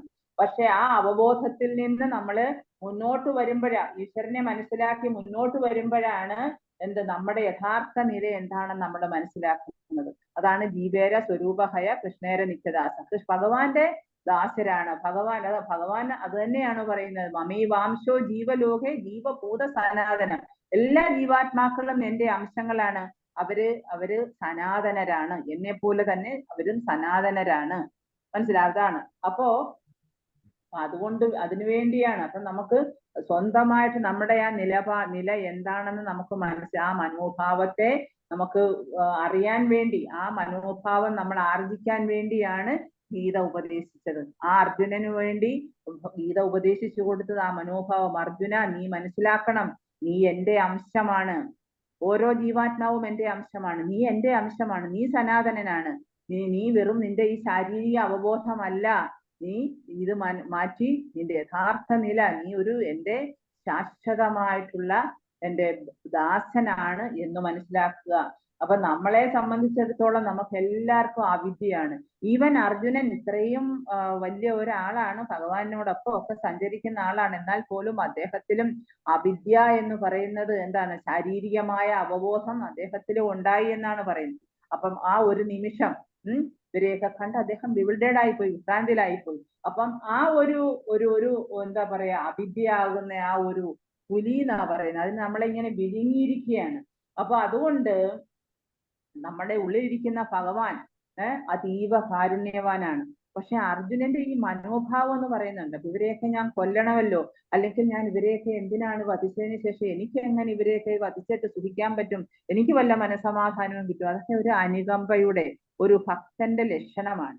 അപ്പൊ എപ്പോഴും ഭക്തന്മാരെന്ന് പറയുന്നത് ഒരു ജീവിയെ പോലും നോവിക്കാതെ, അല്ലെങ്കിൽ എല്ലാവർക്കും സഹായങ്ങളും അതുപോലെ തന്നെ അനുകമ്പയും നൽകുന്ന ഒരു ആളായിരിക്കും ഭക്തൻ എന്ന് പറയുന്നത്. അത് ഏറ്റവും വലിയ ഒരു ഗുണമാണ് ഒരു ഭക്തന്റെ, അനുകമ്പ, മറ്റുള്ള ജീവജാലങ്ങളോടുള്ള അനുകമ്പ. ശ്രീല പ്രഭുപാദ് അദ്ദേഹത്തിന്റെ മിഷൻ എന്ന് പറയുന്നത്, ഇപ്പം നമുക്കറിയാം, അദ്ദേഹം നാട്ടിൽ പോയി ഭഗവത്ഗീത പഠിപ്പിച്ചു, അല്ലെങ്കിൽ നാമം ജപിക്കാൻ എല്ലാവരെയും പഠിപ്പിച്ചതെല്ലാം ആ പറഞ്ഞിട്ടുള്ള എന്താ പറയാ, മനുഷ്യ ജീവാത്മാക്കളോടുള്ള ദയ അല്ലെങ്കിൽ അനുകമ്പയെ സൂചിപ്പിക്കുന്നതാണ്. അത് എല്ലാവർക്കും ഒന്നും കിട്ടത്തില്ല. എല്ലാവരും, ഇന്നത്തെ ലോകം വിശേഷിച്ച് എല്ലാവരും സ്വാർത്ഥ താല്പര്യം ഉള്ളവരാണ്. ഇപ്പം അർജുനന്റെ ഓപ്പോസിറ്റ് പാർട്ടിയിൽ നിൽക്കുന്ന അതും കൃഷ്ണന്റെ സാന്നിധ്യം അവരും അറിയുന്നതാണ്. പക്ഷെ അവരിലും ഒക്കെ എന്താണ്? സ്വാർത്ഥതയാണ്, അല്ലേ? ഇപ്പൊ ദുര്യോധനാദികളിലൊക്കെ ആയാലും അവരിൽ മുഴുവൻ സ്വാർത്ഥ താല്പര്യം. ധൃതരാഷ്ട്രല്ല, അവരുടെയൊക്കെ മുഖമുദ്ര എന്ന് പറയുന്നത് തന്നെ സ്വാർത്ഥതയാണ്. ഇപ്പൊ ആദ്യത്തെ ശ്ലോകം നമ്മൾ നോക്കുവാണെങ്കിൽ ധർമ്മക്ഷേത്രേ കുരുക്ഷേത്രേ എന്ന് തുടങ്ങുന്ന ആ ശ്ലോകത്തിലാ എന്റെ മക്കളും പാണ്ഡുപുത്രരും എന്ന് ചോദിക്കുന്നു. എന്റെ മക്കളും പാണ്ഡുപുത്രരും എന്ത് ചെയ്തു കുരുക്ഷേത്ര ഭൂമിയിൽ, ധർമ്മക്ഷേത്രമായിട്ടുള്ള കുരുക്ഷേത്ര ഭൂമിയിൽ എന്ത് ചെയ്തു എന്നാണ് ചോദിക്കുന്നത്. അത് അവിടെ സ്വാർത്ഥതയാണ്. എന്റെ മക്കളും പാണ്ഡുവിന്റെ മക്കളും അവർ രണ്ടുപേരും രണ്ടായിട്ടാണ് കരുതിയിരുന്നത്. അദ്ദേഹത്തിന്റെ മനസ്സിൽ ഭയമാണ്, അതുപോലെ അദ്ദേഹത്തിന്റെ മനസ്സിൽ അത്യാഗ്രഹമാണ്, സ്വാർത്ഥതയാണ്, അതുപോലെ നിസ്സഹായതയുണ്ട്. അതൊക്കെ അങ്ങനെ 3-4 കാര്യങ്ങളാണ് ഈ ധൃതരാഷ്ട്രരുടെ മനസ്സിലുണ്ടായത്. അതുകൊണ്ടാണ് അദ്ദേഹം തന്റെ സെക്രട്ടറി ആയിട്ടുള്ള സഞ്ജയനോട് ചോദിച്ചത്, ഒരു വിശന്ന് വരുന്ന ഒരാളിന്റെ മുന്നിൽ ഒരു പാത്രത്തിൽ നമ്മൾ പ്രസാദം കൊണ്ടുവന്ന് വെച്ചേച്ച് നമ്മൾ അങ്ങോട്ട് തിരിഞ്ഞേച്ച് ഇപ്പൊ നമ്മൾ ചിന്തിക്കുവോ അയാൾ എന്താ ചെയ്യുമായിരിക്കും എന്ന് ചിന്തിക്കുവോ? കാരണം അദ്ദേഹം കഴിക്കുകയായിരിക്കും, അത് മസ്റ്റാണ്. അതേപോലെ യുദ്ധത്തിന് എല്ലാവരും സന്നിഹിതരായിട്ട് വന്നു നിൽക്കുകയാണ്. യുദ്ധം കളമെല്ലാം വളരെ ഇതായിട്ട് എല്ലാം ഒരുങ്ങി എല്ലാവരും യുദ്ധസന്നാഹത്തോടുകൂടി വന്നിരിക്കുകയാണ്. അപ്പൊ എന്റെ മക്കളും പാണ്ഡുപുത്രരും എന്ത് ചെയ്തു യുദ്ധകളത്തിൽ പോയിട്ടെന്ന് ധൃതരാഷ്ട്രന്റെ മനസ്സിൽ, അല്ലെങ്കിൽ അദ്ദേഹത്തിൽ ഒരു ആവശ്യമില്ലാത്ത ഒരു ചോദ്യമാണ്. പക്ഷെ എന്താണ് ഉത്കണ്ഠ? എന്താ കാരണം അദ്ദേഹത്തിന്റെ ഉള്ളിൽ ഭീതിയുണ്ട്. തങ്ങൾ എപ്പോഴും അധർമ്മികളാണ് ചെയ്യുന്നതെന്നറിയാം. തന്റെ മക്കളെല്ലാം അധർമ്മികളാണെന്നറിയാം. കൃഷ്ണനുണ്ടെന്നറിയാം. ഈ പാണ്ഡവരെന്ന് വെച്ച് കഴിഞ്ഞാൽ, പാണ്ഡവന്മാരെന്ന് വെച്ചാൽ വളരെ സാത്വികരാണെന്നറിയാം. എപ്പോഴായാലും ധർമ്മക്ഷേത്രമാകുന്ന ആ ഒരു കുരുക്ഷേത്ര ഭൂമിയില് അവിടെ എന്തായാലും ധർമ്മത്തിന് മാത്രമേ മുൻതൂക്കം ഉണ്ടാവൂന്നറിയാം. അപ്പൊ അദ്ദേഹത്തിന്റെ മനസ്സിൽ ഇത്രയും നീചമായ ചില ചിന്തകളും ഉണ്ട്. എന്ത്? സ്വാർത്ഥത, അതുപോലെ തന്നെ ആശങ്ക, അതുപോലെ തന്നെ അദ്ദേഹത്തിന്റെ അത്യാഗ്രഹം, ഇതെല്ലാം അദ്ദേഹത്തിന്റെ മനസ്സിൽ. അതുപോലെ തന്നെ ഒരു നിസ്സഹായാവസ്ഥയുണ്ട്. എന്താണ് സംഭവിക്കാൻ പോകുന്നതെന്നുള്ള ഒരു നിസ്സഹായം, ഒരു ഭയം എല്ലാം അദ്ദേഹത്തിന്റെ മനസ്സിലുണ്ടായിരുന്നു. അപ്പൊ അങ്ങനെ നമ്മളെ സംബന്ധിച്ചിടത്തോളം, അപ്പൊ നമ്മളൊക്കെ സാധാരണ മനുഷ്യരാണ്. അപ്പൊ എല്ലാ മനുഷ്യരിലും അതീവ കാരുണ്യമുള്ളവനാണ് ഭഗവാൻ. അതേപോലെ തന്നെയാണ് ഭക്തന്മാരും. അപ്പൊ അങ്ങനെ അർജുനനെ, സുഹൃത്തായിട്ടുള്ള അർജുനനെ ശിഷ്യനാക്കി ഭഗവാൻ എന്ത് ചെയ്തു? ഗീതോപദേശം നൽകി. അപ്പൊ അങ്ങനെ അർജുനൻ എന്ന് വെച്ചാൽ അജ്ഞാനങ്ങൾക്കുപരിയാണ്. അദ്ദേഹത്തിന് അങ്ങനെ ഒരു അവിദ്യയോ അജ്ഞാനമോ ഒന്നും ഇല്ല. പക്ഷേ കുരുക്ഷേത്ര ഭൂമിയില് അർജുനൻ അജ്ഞാനിയായി കാണപ്പെട്ട എന്താണ്? കാരണം ജീവിത പ്രശ്നങ്ങളെ പരിഹരിക്കണം, വരും തലമുറകൾക്ക് ഒരു ജീവിത പദ്ധതി രൂപീകരിക്കണം. അപ്പൊ ഇതൊക്കെ ഭഗവാന്റെ അജണ്ടയിലുള്ള കാര്യങ്ങളാണ്. അപ്പൊ അതുകൊണ്ടാണ് പറയുന്നത്, ഗീത എന്ന ഈ പശുവിനെ, ഈ കറക്കാൻ വേണ്ടി ഒരു പശുക്കിടാവിനെയാണ്, ഒരു പശുക്കിടാവായിട്ട് അർജുനനെ ഉപയോഗിച്ചതായിരുന്നു. ഒരു കരുവായിട്ട്, ഒരു ഉപകരണമായിട്ട് ഉപയോഗിച്ചതായിരുന്നു. എന്ത്? ആ അമൃതം, ഗീതാമൃതം, അതാണ് ഗീതാമൃതം, മഹത്തരമായിട്ടുള്ള ആ ഗീതാമൃതത്തെ, ആ പാലിനെ ചുരന്നെടുക്കാൻ, ആ ഗീതയിൽ നിന്ന് ആ അമൃത് ചുരന്നെടുക്കാൻ ഒരു പശുക്കിടാവ് വേണം. അപ്പൊ അതിനുവേണ്ടി അർജുനനെ ഉപയോഗിച്ചതായിരുന്നു ഭഗവാൻ. അപ്പൊ അല്ലാതെ അർജുനൻ യഥാർത്ഥത്തിൽ അജ്ഞാനിയൊന്നുമല്ല അദ്ദേഹം. ഓക്കെ, അപ്പൊ അങ്ങനെയാണ്. അപ്പൊ അതുകൊണ്ടാണ് അർജുനൻ ഇങ്ങനെ ചോദ്യങ്ങളൊക്കെ ചോദിച്ചിട്ട് അത് മറ്റുള്ളവർക്ക് വേണ്ടി പിന്നെ അപ്പൊ മനുഷ്യൻ എന്ത് ചെയ്യണം, അല്ലെങ്കിൽ ഏത് പ്രകാരം പ്രവർത്തിക്കണം, മാനവ ജീവിതത്തിന്റെ ദൗത്യം എന്താണ്, ഇതൊക്കെ മനസ്സിലാക്കാൻ വേണ്ടിയാണ് അർജുനൻ എല്ലാവർക്കും വേണ്ടിയും ഒരു പ്രതിനിധിയെ പോലെ അദ്ദേഹം ഒരുപാട് ചോദ്യങ്ങൾ ചോദിക്കുന്നതും ഒക്കെ അതുകൊണ്ടാണ്. അപ്പം നമ്മൾ ദൈവശാസ്ത്രം എന്ന് പറയുന്നത് ജീവസത്തകളുടെ, അതായത് നമ്മളെപ്പോലുള്ള ജീവാത്മാക്കളുടെ മൂലസ്വരൂപം, അതുപോലെ തന്നെ എല്ലാത്തിനും ഒരു നിയന്താവുണ്ട്. ഈശ്വര പരമകൃഷ്ണ സച്ചിദാനന്ദ വിഗ്രഹ, അല്ലെ? നമ്മൾ പഠിച്ചിട്ടുണ്ട് ബ്രഹ്മസമിതിയിൽ. ഈശ്വര പരമകൃഷ്ണ സച്ചിദാനന്ദ വിഗ്രഹ അനാദിരാദിർ ഗോവിന്ദ സർവകാരണമാണ്. എല്ലാത്തിന്റെയും കാരണത്തിന് ഉത്തരവാദി ഭഗവാനാണ്. അതിലുപരി വേറൊരു കാരണവുമില്ല. അപ്പൊ അതുപോലെ തന്നെ നമ്മളെല്ലാം നിയന്ത്രിതരായ ജീവാത്മാക്കളാണ്. ഭഗവാന്റെ ഇച്ഛ അനുസരിച്ച് നമ്മളാരും ഭൗതിക ലോകത്ത് വേറെ ഒരു ദേവന്മാരാവട്ടെ, അവരെല്ലാം ഭഗവാന്റെ ഇച്ഛ അനുസരിച്ച് പ്രവർത്തിക്കുന്നവരാണ്. ഭഗവാന്റെ നിയന്ത്രണത്തിലാണ് അവരെല്ലാവരും. ഭഗവാൻ മാത്രമേ ഉള്ളൂ സ്വരാജ്. അതായത് ശ്രീമദ് ഭാഗവതത്തിന്റെ ആദ്യത്തെ സ്കന്ധത്തിൽ പറയുന്നുണ്ട്, അതായത് സ്വരാജ് എന്ന് വെച്ച് കഴിഞ്ഞാൽ സ്വതന്ത്രൻ. എന്ന് വെച്ച് കഴിഞ്ഞാൽ ഇപ്പൊ അതുപോലെ തന്നെ ഭഗവാനെ അഭിജ്ഞൻ എന്ന് പറയാം. അഭിജ്ഞ സ്വരാജ് എന്നാണ് പറയുന്നത്. അഭിജ്ഞ എന്താണ്? എല്ലാ ജ്ഞാനത്തിന്റെയും ഉറവിടമായിട്ടുള്ള ആള്, അതാണ്. അപ്പൊ അഭിജ്ഞനാണ് അദ്ദേഹം, സ്വരാടാണ്. അതുപോലെ തന്നെ ആദ്യത്തെ ജ്ഞാനം, അതായത് ബ്രഹ്മദേവന്റെ ഹൃദയത്തിലേക്ക് ആദ്യമായിട്ട് ജ്ഞാനം പകർന്നു കൊടുത്തതാണ്, അതും ഭഗവാനാണ്. അപ്പൊ എല്ലാത്തിന്റെയും ഉറവിടം എന്ന് പറയുന്നത് ഭഗവാനാണ്. അപ്പൊ അതുകൊണ്ടാണ് പറയുന്നത് നമ്മളെല്ലാം നിയന്ത്രിതരായിട്ടുള്ള ജീവാത്മാക്കളാണ്. നമ്മളെല്ലാം ഭഗവാന്റെ ഇച്ഛയാൽ പ്രവർത്തിക്കുന്നവരാണ്. പിന്നെ ഭഗവാന്റെ ഇച്ഛയിൽ പ്രവർത്തിക്കുന്നെങ്കിലും നമ്മൾ ഭൗതിക ലോകത്ത് വരുമ്പം ഭൗതിക പ്രകൃതിയുടെ ഗുണങ്ങൾക്ക് അടിസ്ഥാനമാക്കിയാണ്. അതാണ് പ്രകൃതി ക്രിയമാണാനി ഗുണി കർമാണി സർവശഃ അഹങ്കാര വിമൂഢാത്മാ കർത്താഹമിതി മന്യതേ എന്ന് പറയുന്നത്. അതായത് നമ്മൾ എല്ലാവരും വിചാരിക്കുന്നു നമ്മൾ ഇതുകൊണ്ടാണ് ഈ കാര്യങ്ങളെല്ലാം നടക്കുന്നത്, അല്ലെങ്കിൽ എല്ലാം നിയന്ത്രിക്കപ്പെടുന്നത് എൻ്റെ വലിപ്പം കൊണ്ടാണ്, അല്ലെങ്കിൽ എൻ്റെ നന്മ കൊണ്ടാണെന്ന് പറയും, അല്ലെങ്കിൽ എൻ്റെ ശക്തി കൊണ്ടാണെന്ന് ചിന്തിക്കും. ഇപ്പൊ ഞാൻ എന്ന ഭാവം വരുമ്പോഴാണ്. പക്ഷെ ഇതിന്റെ എല്ലാം ചരട് വലിക്കുന്നത്, അല്ലെ? നമ്മളൊരു മരപ്പാവകളെ പോലെയാണ്, അല്ലെ? മരപ്പാവകൾ എങ്ങനെയാണ്? അതായത് പാവക്കൂത്തുകാരന് ആ ചരട് വലിക്കുന്ന അനുസരിച്ചാണ് പ്രവർത്തിക്കുന്നത്. അതേപോലെ നമ്മൾ ഓരോ ജീവാത്മാക്കളും പ്രവർത്തിക്കുന്ന എങ്ങനെയാണ്?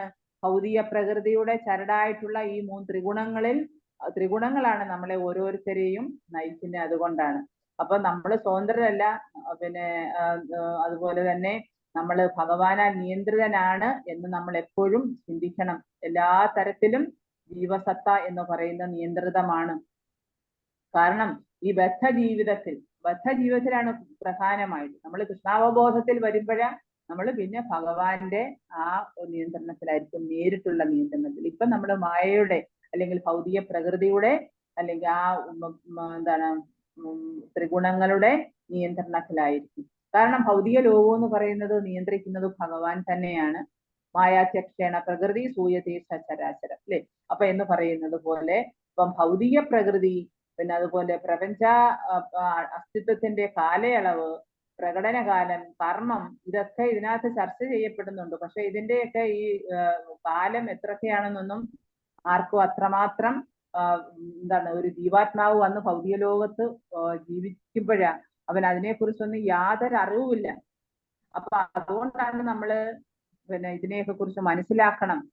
ഈശ്വരൻ ആരാണ്, ജീവസത്ത എന്താണ്, പ്രകൃതി എന്താണ്, പ്രത്യക്ഷ പ്രപഞ്ചം എന്താണ്, കാലം എന്താണ്, ഈ കാലം നമ്മൾ എങ്ങനെയാണ് നിയന്ത്രിക്കപ്പെടുന്നത്, ജീവസത്തകളുടെ പ്രവൃത്തികൾ എന്തൊക്കെയാണ് എന്നൊക്കെ നമ്മൾ ഭഗവത്ഗീതയിൽ നിന്നാണ് മനസ്സിലാക്കുന്നത്. അപ്പൊ ഇത് ഭഗവത്ഗീത എന്ന് പറയുന്നത് ഒരു മാനുവലാണ്. മാനുവൽ എന്ന് വെച്ചാൽ എന്താണ്, അത് നമുക്ക് ഇപ്പം ഒരു ഇലക്ട്രോണിക് സാധനം വാങ്ങിക്കുമ്പോൾ നമ്മൾ അത് എങ്ങനെ ഹൗ ടു യൂസ് എന്ന് എഴുതിയിട്ടുണ്ട്. അപ്പൊ അതിനൊരു മാനുവൽ തരും. അത് വായിച്ചു നോക്കിയാണ് നമ്മൾ അതിനെ പ്രവർത്തിപ്പിക്കുന്നത്. അതേപോലെ നമ്മൾ ഭൗതിക ലോകത്ത് വരുമ്പോ എങ്ങനെ പ്രവർത്തിക്കണം, ഏത് രീതിയിലായിരിക്കണം നമ്മൾ ജീവിതത്തെ ചിട്ടപ്പെടുത്തേണ്ടത്, ഏത് രീതിയിൽ നമ്മൾ ഈ വിശേഷിച്ച് മനുഷ്യ ജന്മം കിട്ടിക്കഴിഞ്ഞാൽ ഒരുപാട് ഇപ്പൊ മറ്റുള്ള ജീവികൾക്കാർക്ക് അവർക്കാർക്കും കർമ്മമില്ല. ഒരു ജീവിയെ കൊന്നാൽ അത് അതിന്റെ ഒരു സ്വാഭാവികമായിട്ടുള്ള ഒരു കർമ്മം മാത്രമേ ആകുന്നുള്ളൂ.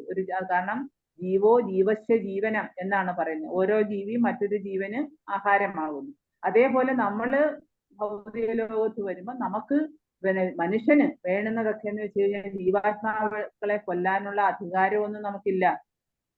അതൊക്കെ പാപമായിട്ട് തീരും. അപ്പൊ അതുകൊണ്ടാണ് അപ്പൊ അവിടെ അർജുനൻ പറഞ്ഞത് ഞാൻ ഇവരെയൊക്കെ കൊന്നു കഴിഞ്ഞാൽ എനിക്ക് പാപം കിട്ടുമല്ലോ എന്ന്. പക്ഷെ ഭഗവാന്റെ നിർദ്ദേശപ്രകാരം ചെയ്തു കഴിഞ്ഞാൽ അവിടെ പാപമില്ല. കൃഷ്ണൻ പറയുന്നു പത്രം പുഷ്പം ഫലം ദ്വയം, നീ ഇതൊക്കെ എനിക്ക് തരിക, അത് എനിക്ക് തന്നു കഴിഞ്ഞിട്ട് നീ ആ ഉച്ഛിഷ്ടം ഭുജിക്കുക, അപ്പൊ നിനക്ക് എല്ലാ പ്രസാദേ സർവ്വ ദുഃഖമാണ്, എല്ലാ ദുഃഖങ്ങളിൽ നിന്നും ആ പ്രസാദത്താൽ നിനക്ക് മോചനം കിട്ടും, ദുഃഖങ്ങളെല്ലാം അകന്നു പോകും. അപ്പൊ ആ രീതിയിൽ നമ്മൾ ചിന്തിക്കുക, ആ രീതിയിൽ പ്രവർത്തിക്കുമ്പോഴാണ് നമ്മൾ യഥാർത്ഥത്തിൽ നമ്മൾ ജീവസത്തയാകുന്ന നാം ഓരോരുത്തരുടെയും പ്രവർത്തികളെ നമ്മൾ മനസ്സിലാക്കുന്നത് എങ്ങനെയാണ്.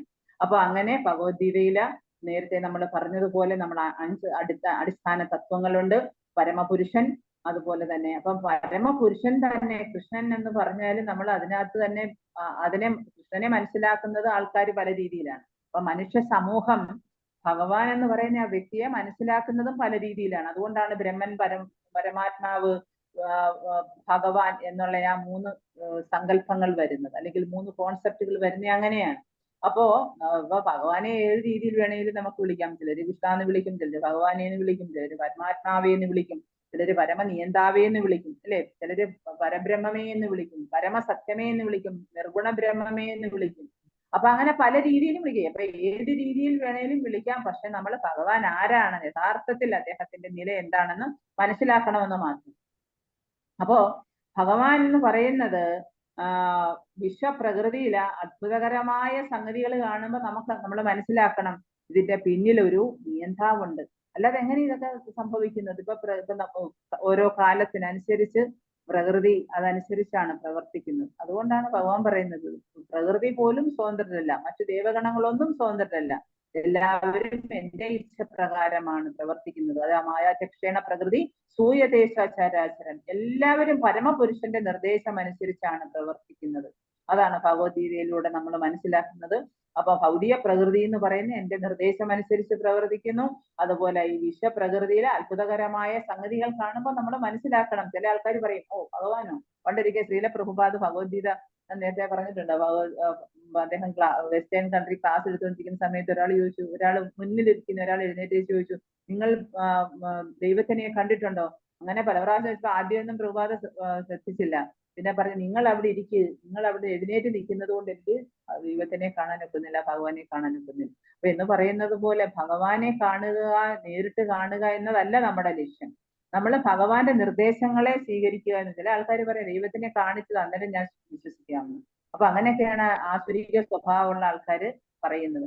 അപ്പം ജീവൻ എന്ന് പറയുന്നത്, അല്ലെങ്കിൽ ജീവസത്തകൾ എന്ന് പറയുന്നത് നമുക്ക് ഭഗവാന്റെ വിഭിന്ന അംശങ്ങളാണ്.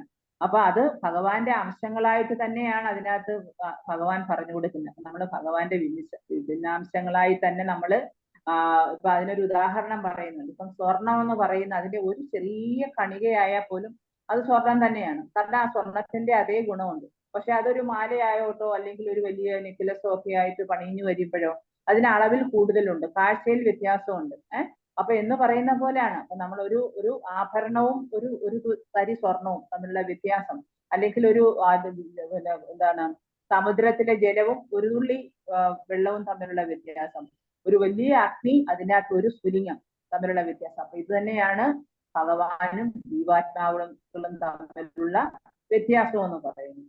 കാരണം എന്താണ്, എല്ലാം ഗുണത്തിൽ ഒന്ന് തന്നെയാണെങ്കിലും അളവിലാണ് വ്യത്യാസം. അതുകൊണ്ടാണ് നമ്മളെ ആത്മാവെന്നും അതുപോലെ ഭഗവാനെ വിഭു ആത്മാവെന്നും വിളിക്കുന്നത് അതുകൊണ്ടാണ്. അപ്പം നമ്മള് വളരെ അതിസൂക്ഷ്മമാണ് നമ്മുടെ ഹൃദയത്തിലിരിക്കുന്ന ഭഗവാൻ, അല്ലെങ്കിൽ നമ്മൾ ആ ആത്മാവെന്ന് പറയുന്നത് അതിസൂക്ഷ്മമാണ്. അത് തന്നെ പക്ഷെ ഭഗവാൻ കൃഷ്ണന്റെ അവിഭാജ്യ ഘടകവും കൂടിയാണ്. അപ്പൊ അങ്ങനെയാണ്. പക്ഷേ ഈ എന്താണ് ആ ഒരു ചെറിയ ജീവാത്മാവ് ഭഗവാന്റെ അംശമാണെന്ന് നമ്മൾ സ്വയം മനസ്സിലാക്കി ഭഗവാന്റെ നിർദ്ദേശങ്ങളെ അനുസരിച്ച് ജീവിക്കുമ്പോൾ അപ്പൊ നമുക്ക് സ്വയം വെളിവാകും നാം ഭഗവാന്റെ അംശമാണ്. അപ്പൊ നമ്മൾ കുറച്ചൊക്കെ ഭഗവത്ഗീത പഠിക്കുകയും മനസ്സിലാക്കുകയും ഒക്കെ ചെയ്തപ്പോൾ തന്നെ നമ്മൾ നമുക്കറിയാം എല്ലാത്തിന്റെയും നിയന്താവ് ഒരാളുണ്ട്, ഭഗവാൻ. ആ ഭഗവാന്റെ അംശമാണ് നമ്മള്. ആ ജീവാത്മാവിന്റെ ഒരേ ഒരു കർത്തവ്യം എന്ന് പറയുന്നത് നമ്മൾ നിഷ്ക്രിയരായിരിക്കുകയല്ല, ഭഗവാന് വേണ്ടി സേവനം ചെയ്യാൻ വേണ്ടിയാണ് നമുക്ക് ഈ മനുഷ്യ ശരീരം കിട്ടിയിരിക്കുന്നത്. വേറെ ഒരു ശരീരം കൊണ്ടും നമുക്ക് ഈശ്വരനെ സേവിക്കാൻ പറ്റില്ല. അപ്പൊ നമ്മൾ ഈ ശരീരം കൊണ്ട് എന്ത് ചെയ്യണം? ഭഗവാനെ സേവിക്കണം. അപ്പൊ ഈ ആത്മാവ് അപ്പോൾ മാത്രമേ നമുക്ക്, അല്ലെങ്കിൽ നമ്മൾ എന്താണ് ആഹാര നിദ്ര ഭയമൈഥുനം അല്ലെ, മൃഗങ്ങളും മനുഷ്യരും തമ്മിൽ. അതാണ് നമ്മുടെ ബുദ്ധി ഉപയോഗിക്കണം. ഭഗവാൻ അർജുനന് ബുദ്ധിയോഗമാണ് ഉപദേശിച്ചു കൊടുത്തത്. ഒരുപാട് യോഗങ്ങൾ ഉണ്ടെങ്കിലും ഭഗവാൻ ബുദ്ധിയോഗമാണ് അർജുനന് ഉപദേശിച്ചു കൊടുത്തത്. ആ ബുദ്ധിയോഗം എന്ന് പറയുന്നത് എന്താണ്? ഞാൻ ഈ ശരീരമല്ല, ഞാൻ ആത്മാവാണ്, ഭഗവാനെ സേവിക്കലാണ് എൻ്റെ യഥാർത്ഥ കർത്തവ്യം എന്ന് ശാശ്വതമായിട്ട് ഞാൻ ഭഗവാന്റെ ദാസനാണ്. അപ്പൊ ഇങ്ങനെയൊക്കെയാണ് നമ്മുടെ ജീവാത്മാവെന്നുള്ള നിലയിൽ നമ്മളെ വിലയിരുത്തേണ്ടത്.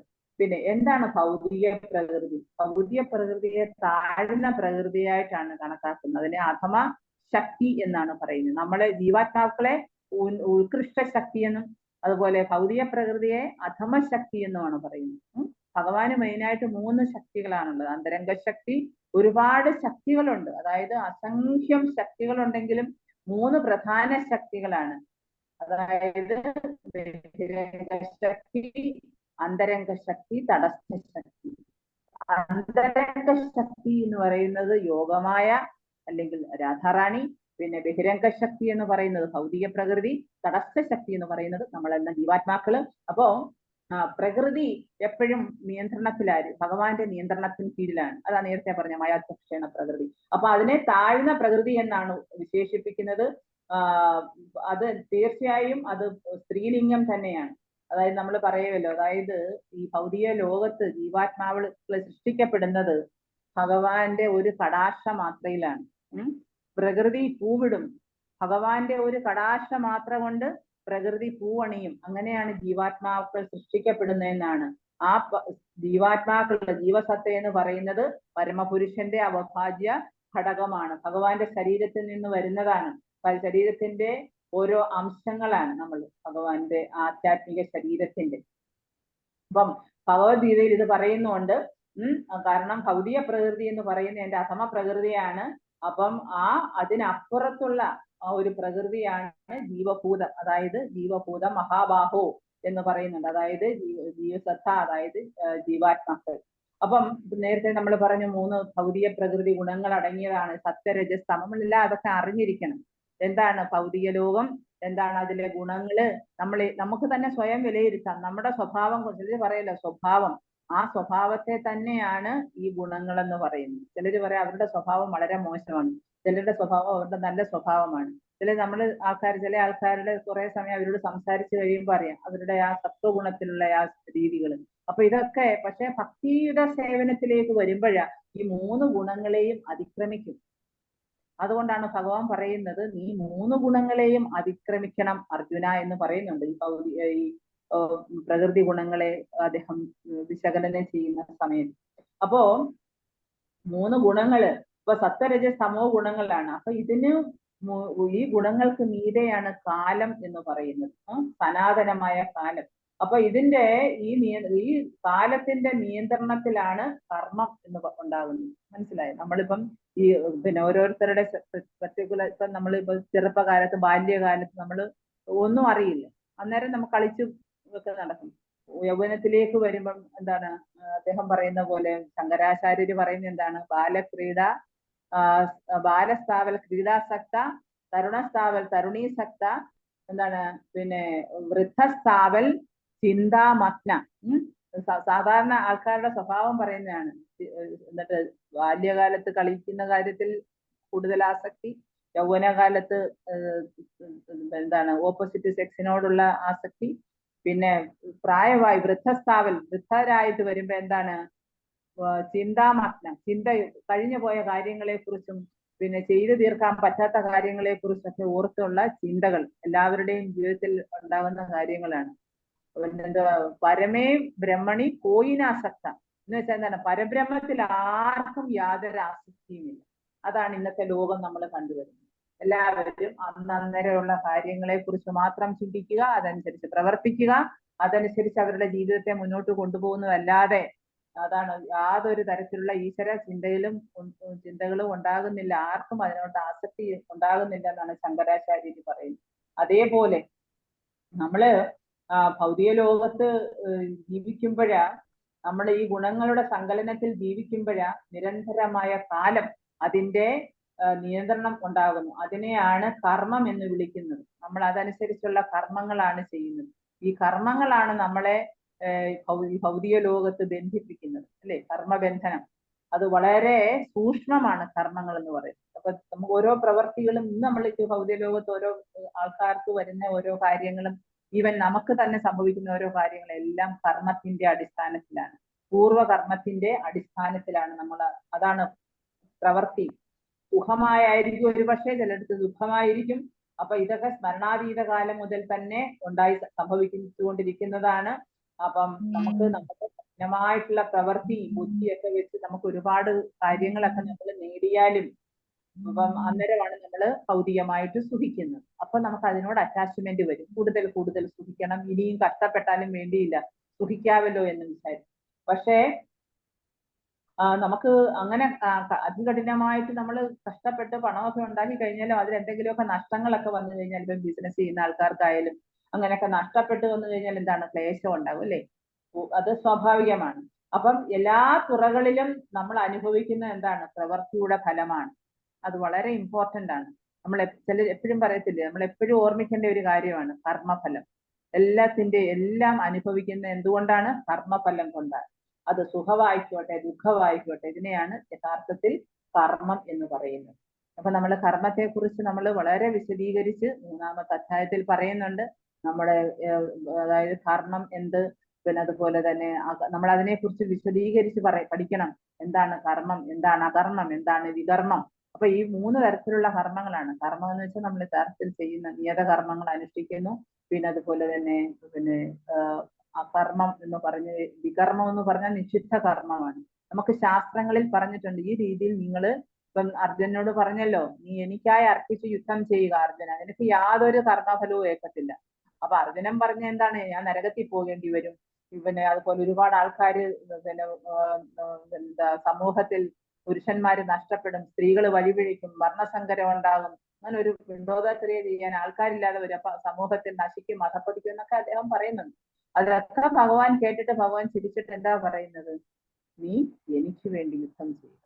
നീ യുദ്ധം ചെയ്യുന്നത് നിന്നെ ഒരിക്കലും നരകത്തിലേക്ക് കൊണ്ടുപോകില്ല, നിന്നെ അത് ഉത്കൃഷ്ടതയിലേക്ക് മാത്രമേ നിന്നെ നയിക്കൂ അർജുന. കാരണം എന്താണ്, ഞാൻ പറയുന്ന അനുസരിച്ചാണ് നീ ചെയ്യുന്നത്. അതേപോലെ ഭഗവത്ഗീതയിലൂടെ നമുക്ക് തരുന്നിരിക്കുന്ന നിർദ്ദേശങ്ങളെ നമ്മൾ അതേപോലെ പാലിക്കുകയാണെങ്കിൽ തീർച്ചയായിട്ടും നമ്മൾ എന്താണ്, നമ്മൾ അകർമ്മം എന്ന് വെച്ചാൽ യാതൊരു വിധ പ്രതികർമ്മങ്ങളും ഉണ്ടാവില്ല. നമ്മൾ അതായത് every action has an opposite reaction.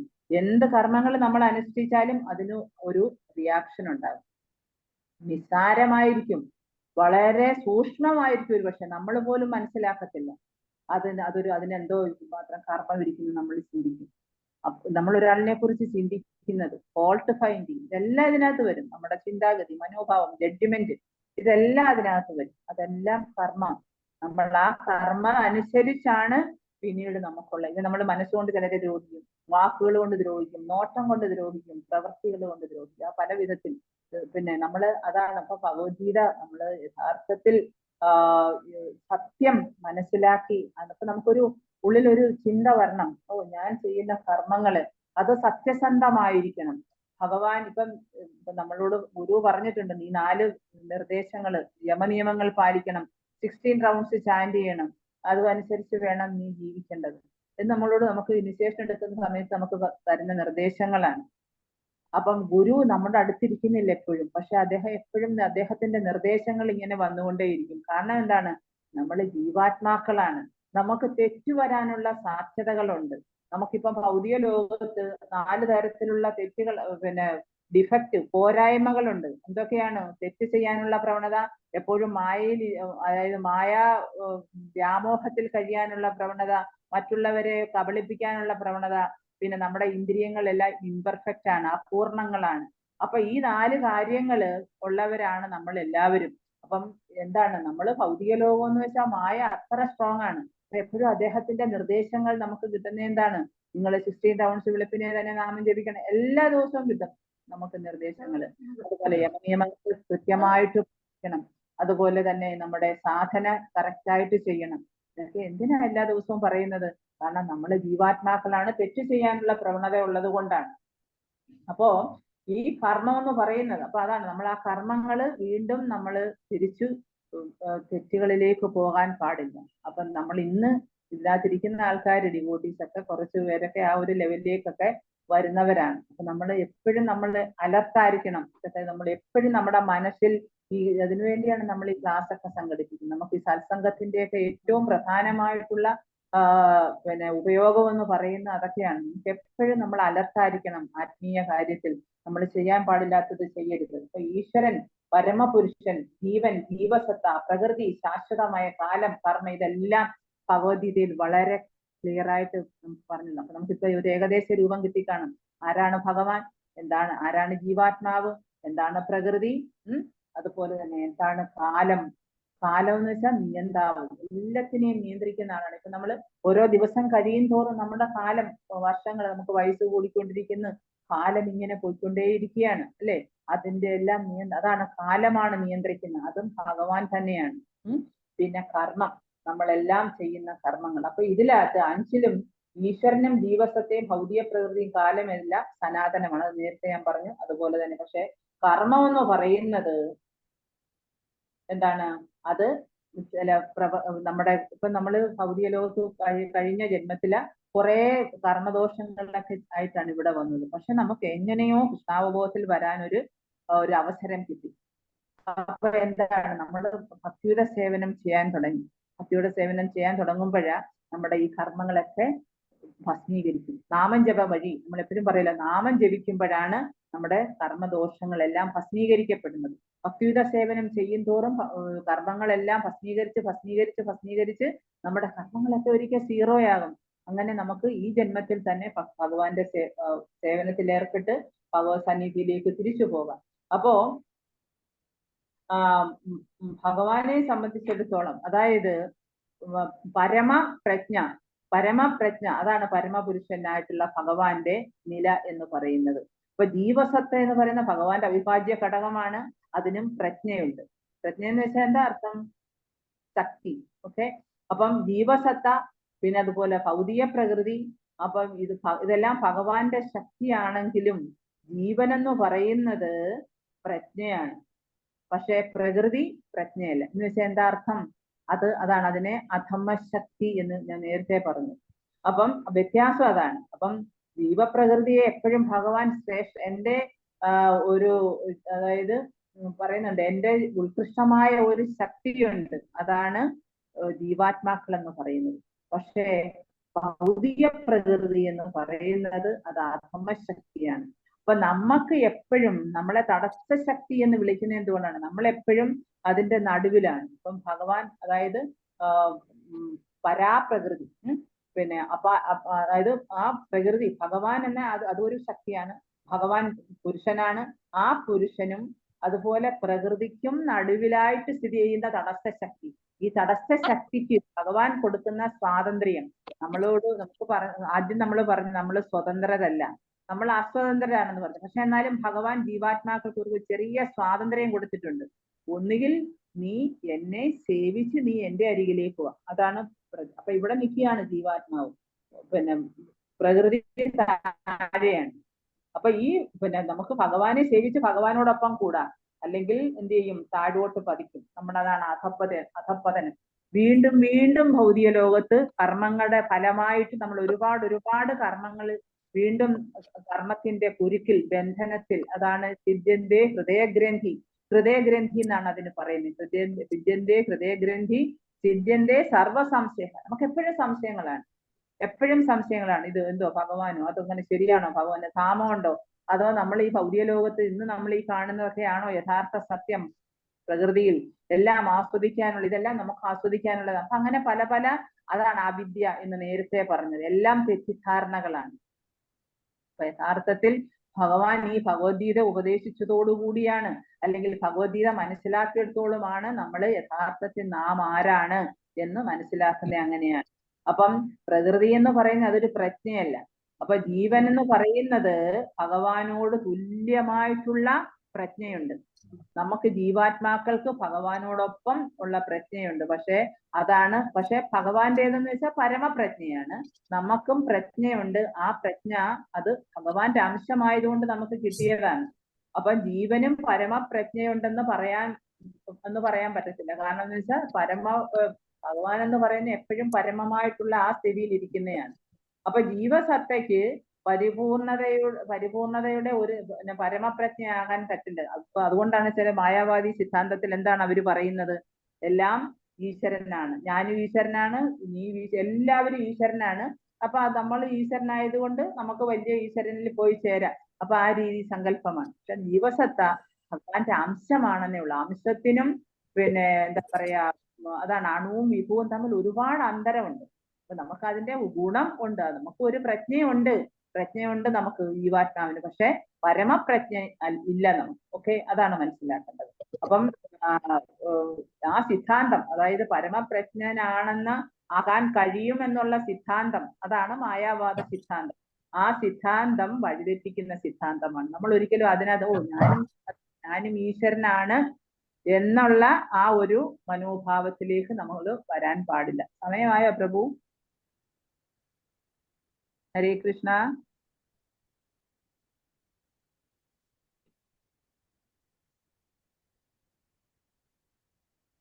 പ്രഭു, എത്ര മണി വരെയുണ്ട് സമയം?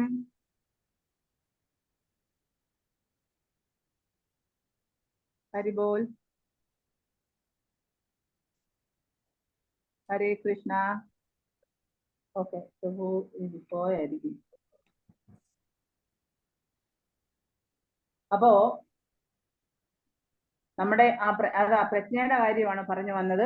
അപ്പൊ നമ്മൾ എപ്പോഴും പൂർണ്ണമായിട്ട് പരമമായിട്ട് നമ്മൾ പ്രജ്ഞയുള്ളവരില്ല. നമ്മുടെ ആ ജീവാത്മാവിന് എത്രമാത്രം പ്രജ്ഞയെ ഉൾക്കൊള്ളാൻ പറ്റുമോ അത്രേ മാത്രമേ ഉള്ളൂ. പക്ഷെ ഭഗവാൻ എന്ന് പറയുന്നത് പരമപ്രജ്ഞ തന്നെയാണ്. അപ്പൊ ജീവനും ഈശ്വരനും തമ്മിലുള്ള വ്യത്യാസം നമ്മൾ മനസ്സിലാക്കണം. അത് 13-ാം അധ്യായത്തിലാണ് വിവരിക്കുന്നത്. അതായത് എന്താണ്? ഒരു പുരുഷൻ, ഭഗവാൻ പുരുഷൻ എന്ന് പറയുന്ന ക്ഷേത്രജ്ഞനാണ്. അതുപോലെ ജീവസത്തയെ പോലെ തന്നെ. അപ്പം നമ്മള് നമ്മളെ ശരീരത്തെ കുറിച്ച് ബോധം ഇരിക്കുമ്പോഴാണ് ഓരോ ജീവാത്മാവും ഞാൻ ശരീരമാണ്.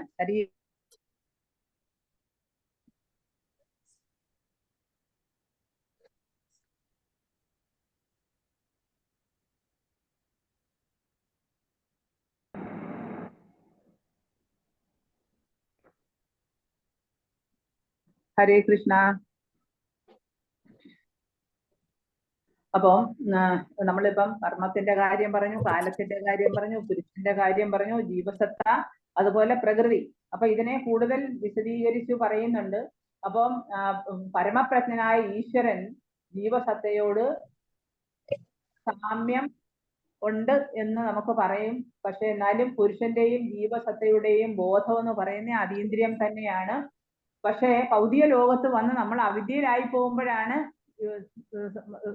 നേരത്തെ നമ്മൾ പറഞ്ഞ പോലുള്ള കാര്യങ്ങൾ ഭൗതിക ലോകത്തിന്റെ പിടിയിലായി പോകുന്നത്, പിടിയിലായി പോകുന്നത്.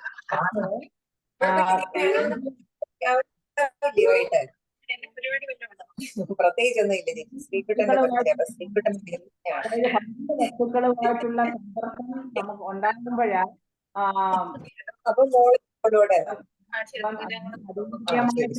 ഉണ്ടെങ്കിൽ തന്നെയും നമ്മുടെ അവിദ്യ കൊണ്ട് നമ്മുടെ കർമ്മത്തിന് മാറ്റം വരുമ്പോഴാണ് നമ്മള് അധപ്പതിച്ചു പോകുന്ന ഭൗതിക വീണ്ടും ബന്ധനസ്ഥരാകുന്നത്.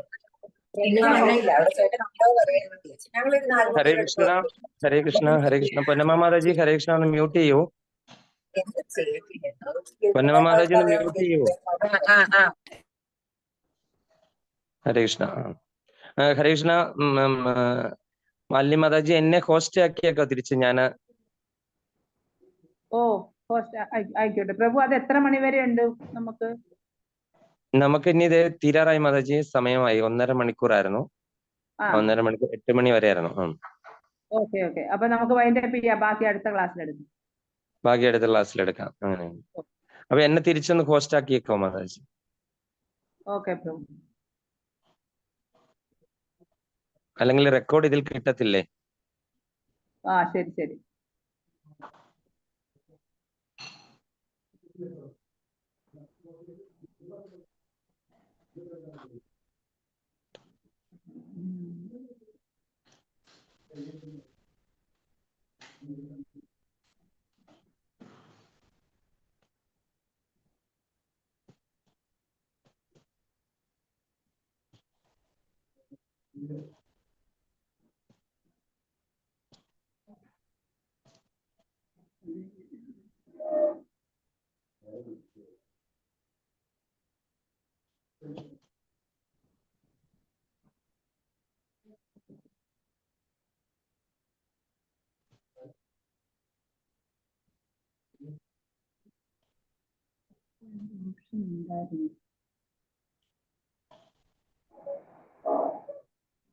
മാതാജി കോണ്ടാക്ട്സിൽ പോയിട്ട് എന്റെ പേരിന്റെ അവിടെ എടുക്കുക.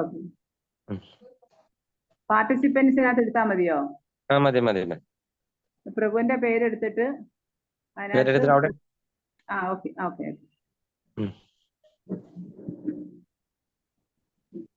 ആയി മാതാജി. ഹരേ കൃഷ്ണ. ഇനി പറഞ്ഞോളൂ, ബാക്കി കണ്ടിന്യൂ ചെയ്തോളൂ. കൺക്ലൂഷൻ വരാം നമുക്ക്. അപ്പൊ നമ്മൾ ഇത്രയും കാര്യങ്ങൾ പറഞ്ഞത്, നമ്മള് ഭഗവാൻ പരമപ്രജ്ഞനാണ്. അതുപോലെ തന്നെ ഒരിക്കലും ജീവാത്മാവിന് പരമപ്രജ്ഞനാകാൻ പറ്റില്ല. നമുക്ക് പ്രജ്ഞയുണ്ടെങ്കിൽ പോലും നമ്മൾ ഭഗവാന്റെ അംശമാണെന്നുള്ള ആ ഒരു കോൺസെപ്റ്റ്, അല്ലെങ്കിൽ ആ ഒരു സ്വാതന്ത്ര്യം മാത്രമേ നമുക്കുള്ളൂ.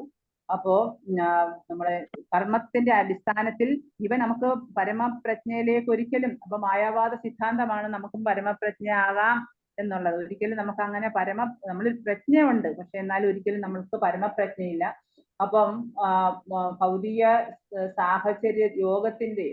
യോഗത്തിന്റെ സാഹചര്യത്തിൽ ഉണ്ടാകുന്ന അതൊന്നും അല്ല യഥാർത്ഥത്തിൽ. അതൊരു തെറ്റിദ്ധാരണ തന്നെയാണെന്ന് പറയുന്നുണ്ട്. പിന്നെ അത് കാരണം എന്ന് വെച്ച് കഴിഞ്ഞാൽ, ഇപ്പൊ നമുക്ക് എങ്ങനെയാണ് ഈ പ്രജ്ഞ കിട്ടുന്നത്? അതായത് അതിന് ഉദാഹരണം പറയുന്നുണ്ട്. അതായത് ഒരു ചില്ലിൽ കൂടി വെളിച്ചം വരുമ്പോ ആ ചില്ലിന്റെ നിറത്തിന്റെ അതിന്റെ നിറമാകും. ഇപ്പൊ അന്ന് പറയുന്നത് പോലെ ഭഗവാന്റെ പ്രജ്ഞ എന്ന് പറയുന്നത് അത് ഭൗതികമല്ല. അപ്പൊ പക്ഷെ ജീവാത്മാവ് ഭഗവാന്റെ അംശമായതുകൊണ്ട് ഭഗവാന്റെ ആ ഒരു പ്രജ്ഞ നമുക്ക് ജീവാത്മാക്കൾക്ക് കൂടി സിദ്ധിച്ചിട്ടുണ്ടെന്നേ ഉള്ളൂ. അപ്പൊ അതുകൊണ്ടാണ് അപ്പൊ നമ്മള് ശുദ്ധീകരിക്കണം. ഭൗതികമായിട്ടുള്ള മാലിന്യം കൊണ്ട് ഈ പ്രജ്ഞ ഇപ്പൊ മൂടപ്പെട്ടിരിക്കുന്നെങ്കിലും നമ്മള് നാമജപത്തിലൂടെയും ഭഗവത്ഗീത ഈ ഭഗവാനെ പരമപുരുഷനെ ജീവാത്മാവ് മനസ്സിലാക്കി, അതായത് പരമാത്മാവിനെ ജീവാത്മാവ് ശരിയായ രീതിയിൽ മനസ്സിലാക്കി കഴിയുമ്പോഴാണ് യഥാർത്ഥത്തിൽ ശുദ്ധീകരണം നടക്കുന്നത്. അപ്പം യഥാർത്ഥത്തിൽ നമ്മുടെ പ്രജ്ഞയെ എന്ന് വെച്ചാൽ പ്രജ്ഞ എന്നുകൊണ്ട് ഉദ്ദേശിക്കുന്ന ആക്ച്വലി അവബോധമാണ്. നമ്മളിപ്പോ കൃഷ്ണാവബോധം എന്ന് പറയുന്നത് തന്നെയാണ് പ്രജ്ഞ. എന്ന് വെച്ചാൽ നമ്മൾ ഈ ഭഗവാൻ ആരാണെന്നും ജീവാത്മാവ് ആരാണെന്നും നമ്മൾ തമ്മിലുള്ള ബന്ധം എന്താണെന്നും യഥാർത്ഥത്തിൽ നമ്മുടെ കർത്തവ്യം എന്താണെന്നും മനസ്സിലാക്കുന്നതാണ് യഥാർത്ഥ പ്രജ്ഞ അല്ലെങ്കിൽ അവബോധം എന്ന് പറയുന്നത്.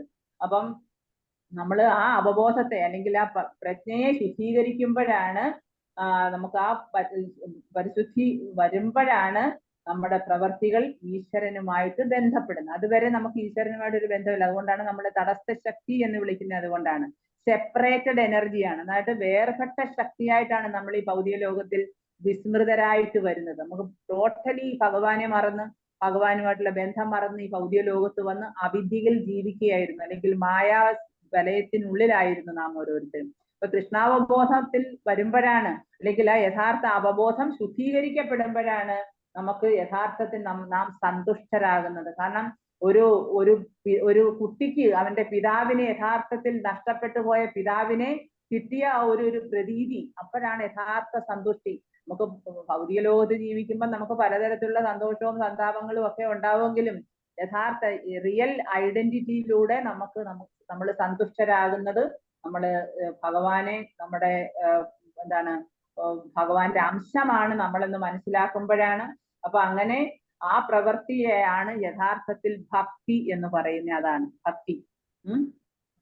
അപ്പൊ ഭക്തിയിലും ഉണ്ടാകുന്ന പ്രവർത്തികൾ എന്ന് വെച്ച് കഴിഞ്ഞാൽ ഇപ്പൊ നമ്മൾ നോക്കുമ്പോൾ നമ്മള് ഭക്ഷണം കഴിക്കുന്നു, എല്ലാവരും നാമം ചെല്ലുന്നു, നമ്മൾ നാമം ജപിക്കുന്നു, എല്ലാവരും ഓരോരോ അവരവരുടേതായ ഗ്രന്ഥങ്ങൾ വായിക്കുന്നു, നമ്മളും വായിക്കുന്നു. പിന്നെ അതേ, പക്ഷെ അവരുടെയും പ്രവർത്തികളും നമ്മുടെ പ്രവർത്തികളും ഒരുപോലാണെന്ന് ബാഹ്യദൃഷ്ട്യാ തോന്നുന്നുണ്ടെങ്കിലും യഥാർത്ഥത്തിൽ അവനവന്റെ പ്രവർത്തികള്, ഭക്തന്റെ പ്രവർത്തികൾ എന്ന് വെച്ച് കഴിഞ്ഞാൽ വളരെ വിശുദ്ധമാണ്, വളരെ പരിശുദ്ധമായിട്ടുള്ളതാണ്. ഒരിക്കലും അതിനകത്ത് മാലിന്യം ഉണ്ടാകാൻ പാടില്ല. ഭൗതിക പ്രകൃതിയുടെ ത്രിഗുണങ്ങൾക്കും അതീതമാണത്. അതുകൊണ്ടാണ് ഭഗവാൻ പറയുന്നത്, എന്റെ ത്രിഗുണങ്ങളെ അതിജീവിക്കുക വളരെ പ്രയാസമുള്ള കാര്യമാണ്. ദേവിഹേഷ ഗുണമയി മമ മായ ദുരത്തെയ. പക്ഷെ ആരാണോ എനിക്കായി ആത്മസമർപ്പണം ചെയ്യുന്നത് അവർക്കതിന് വളരെ ഈസി ആയിട്ട് സാധിക്കും. അപ്പൊ അതുകൊണ്ടാണ് നമ്മുടെ അവബോധത്തെ ശുദ്ധീകരിക്കുന്ന പ്രക്രിയയിലൂടെയാണ് നാം ഇപ്പോൾ കടന്നു പോകുന്നത്. ഭഗവാനെ കുറിച്ചുള്ള ശ്രവണം, ഭഗവാനെ കുറിച്ചുള്ള കീർത്തനം, അതുപോലെ തന്നെ ഭഗവാനെ കുറിച്ചുള്ള ആ അവബോധത്തിൽ അവബോധം നമ്മളിൽ നിറയ്ക്കണം. നമ്മുടെ അവബോധത്തിലേക്ക് ഭഗവാനെ, മായയുടെ അവബോധത്തെ മാറ്റി ഈശ്വര അവബോധം അല്ലെങ്കിൽ കൃഷ്ണാവബോധം ആക്കി മാറ്റണം. നമ്മുടെ അവബോധം, യഥാർത്ഥ അവബോധം അതായിരിക്കണം. അപ്പൊ അതൊക്കെയാണ് ഇത്രയും പറഞ്ഞു വന്നത്. നിങ്ങൾക്ക് ഇതിനെക്കുറിച്ച് ഇത്രയും പറഞ്ഞു വന്നതിനകത്ത് ഭഗവത്ഗീതയെ നമ്മൾ എല്ലാം ഒന്നും ടച്ച് ചെയ്തിട്ടില്ല. അപ്പൊ അതുകൊണ്ട് ഒരു ഓവർവ്യൂ കുറച്ച് മാത്രമേ ആയുള്ളൂ. ബാക്കി അടുത്ത ക്ലാസ്സിൽ നമ്മളത് കണ്ടിന്യൂ ചെയ്യുന്നതായിരിക്കും. അപ്പോ ഇപ്പൊ ഇവിടെ വെച്ച് കൺക്ലൂഷൻ ആണ്. അപ്പൊ നമുക്ക് ബാക്കി അതുപോലെ എന്തെങ്കിലും സംശയങ്ങളൊക്കെ ഉണ്ടെങ്കിൽ നിങ്ങൾക്ക് അടുത്ത ആഴ്ചയിൽ ചോദിക്കാം. അപ്പൊ ഇവിടെ വെച്ച് നമുക്ക് കൺക്ലൂഡ് ചെയ്യാം. Hare Krishna. Thank you very much. Hare Krishna മാതാജി. ഹരേ കൃഷ്ണ. ഹരേ കൃഷ്ണ മാതാജി. ഹരേ കൃഷ്ണ. ഹരേ കൃഷ്ണ. താങ്ക് യു മാതാജി. മാതാജി 5 മിനിറ്റ് സമയം. എന്തെങ്കിലും സംശയം ഉണ്ട്? ഹരേ കൃഷ്ണ. ഹരേ കൃഷ്ണ. പറഞ്ഞു മാതാജി. എന്തെങ്കിലും സംശയം ഉണ്ടെങ്കിൽ ചോദിക്കാം.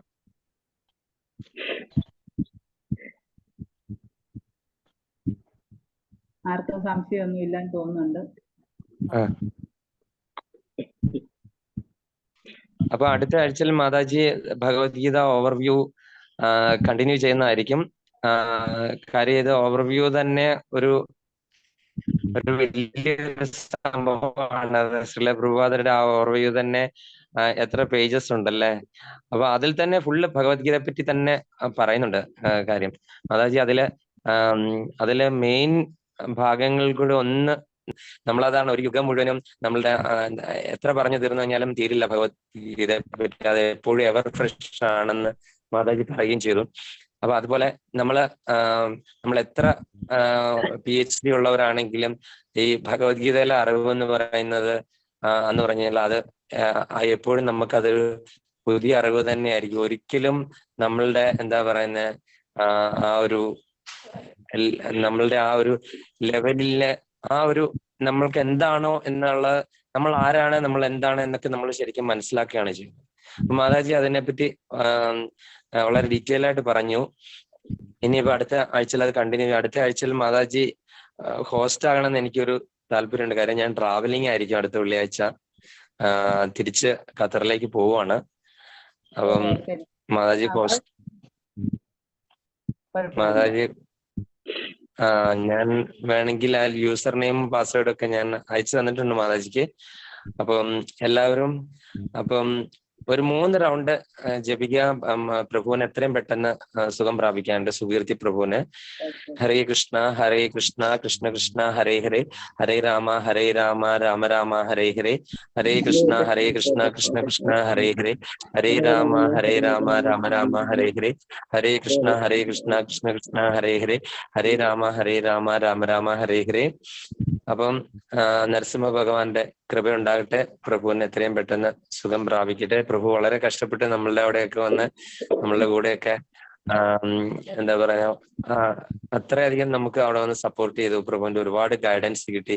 എല്ലാവരെ കൊണ്ട് അവിടെ വന്ന് നാമം ജപിപ്പിച്ചു. പ്രഭു ഉറക്കെ നാമം ജപിപ്പിച്ചു, കീർത്തനം ജപിപ്പിച്ചു. അപ്പം അത് കഴിഞ്ഞിട്ട് പിന്നെ അവര് ട്രാവലായിരുന്നു. മായാപൂരിൽ നിന്ന് ജഗന്നാഥ്പുരി, അത് കഴിഞ്ഞ് ഉടനെ ഏറ്റുമാനൂര്, അത് കഴിഞ്ഞ് തൃശ്ശൂര്. അപ്പൊ അതിന്റെയൊക്കെ ഫലമായിട്ട് അദ്ദേഹത്തിന് ആ ഡയറ്റോ അങ്ങനെയുള്ളത് കൃത്യമായിട്ട് ചിലപ്പം പാലിക്കാനായിട്ട് പറ്റി കാണത്തില്ല. അപ്പം എന്തോ അപ്പൊ അത് എത്രയും പെട്ടെന്ന് മാറട്ടെ. അപ്പം മാതാജി ഒരുപാട് താങ്ക്സ് മാതാജി. അപ്പം ഹരേ കൃഷ്ണ മാതാജി. ലീവ് ചെയ്യാൻ ഞാൻ ഇത്രയും സമയം മാതാജിയുടെ എന്താ പറഞ്ഞ അവിടെ ഹോസ്പിറ്റലിലുള്ള സമയമാണ് എടുത്തത്. അപ്പൊ എങ്ങനെ മാതാജിയോട് നന്ദി പറയുന്നു അറിയില്ല. ഹരേ കൃഷ്ണ. ഭഗവാന്റെ കാര്യം ഭഗവാൻ എല്ലായിടവും ഉണ്ട് പ്രഭു. എവിടെ കൃഷ്ണായി പറയുന്നത് ഇങ്ങനെ എടുക്കാൻ പറ്റില്ല. നമ്മൾ ആദ്യം തുടങ്ങിയതില്ലേ, അപ്പൊ അവിടെ ഒരു തടസ്സം വന്നല്ലോ എന്നോർത്തൊരു വിഷമമുണ്ട്. ഇന്നത് മാറി. പറഞ്ഞോ മാതാജി. ഇളയ മരുമോൾ. ഹരേ കൃഷ്ണ. ഹരേ കൃഷ്ണ. ജ്ഞാനാംബിക മാതാജിന്റെ ശരി എന്നാ നാളെ ഹരേ കൃഷ്ണ. ഹരേ കൃഷ്ണ. വാഞ്ചകൽപതരൂപശ്ച കൃപാസന്ധിഭ്യവച പ്രധാന പാവനേഭ്യോ വൈഷ്ണവേഭ്യോ നമോ നമഃ. അനന്തകോടി വൈഷ്ണവൃന്ദിക്ക് മാതാജി ലയിച്ചതുള്ളൂ. മാതാജി ലയിച്ചതുള്ളൂ. മാതാജി ഞാനൊരു 5 മിനിറ്റ് കൂടെ നിൽക്കണം. ഹരേ കൃഷ്ണ. ജ്ഞാനാംബിക മാതാജി പറഞ്ഞോളൂ. എന്താണ് ഇളയ മരുമോൾ അല്ലെ? US നിന്ന് എവിടുന്നാ വന്നേ? ഹരേ കൃഷ്ണ. തിരുവനന്തപുരത്തുള്ള രാധാ മാതാജിയുടെ മോളാണോ?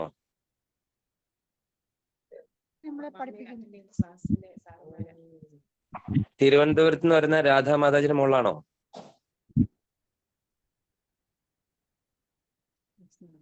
മാതാജി ഒന്നും കേൾക്കുന്നില്ലല്ലോ. മാതാജി എന്തൊക്കെയോ പറയുന്നുണ്ട്, ഇവിടെ ഒന്നും കേൾക്കുന്നില്ല.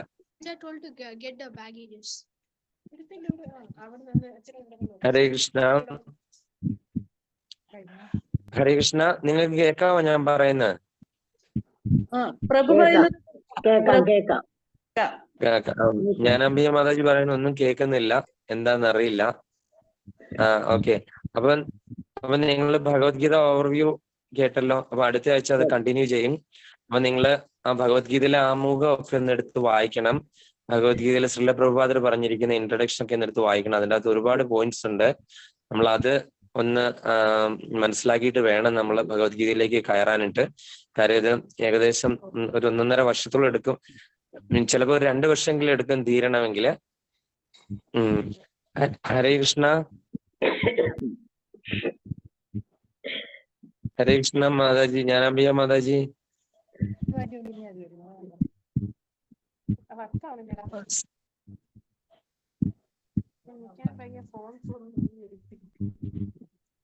കേൾക്കാൻ പറ്റുന്നില്ല. ഓക്കെ. അപ്പം ഇനി ആർക്കെങ്കിലും എന്തെങ്കിലും ചോദിക്കണ്ട? ഭാരതി മാതാജി ഹരേ കൃഷ്ണ മനസ്സിലായായിരുന്നോ? മാതാജിക്ക് മനസ്സിലായോ? മനസ്സിലായി പ്രഭു, മനസ്സിലായിട്ടുണ്ട്. അതെ അല്ലെ? ഭഗവത്ഗീത യഥാരൂപം കയ്യിലുണ്ടല്ലോ മാതാജിയുടെ അല്ലേ? ഉണ്ട് ഉണ്ട് ഉണ്ട്. അപ്പം ആ ആമുഖമൊക്കെ ഉണ്ടെന്ന് വായിക്കണം കേട്ടോ. അതേപോലെ മാധവി രാധ മാതാജി. അങ്ങോട്ട് പോയതും ഒക്കെ തന്നെയായിരുന്നു.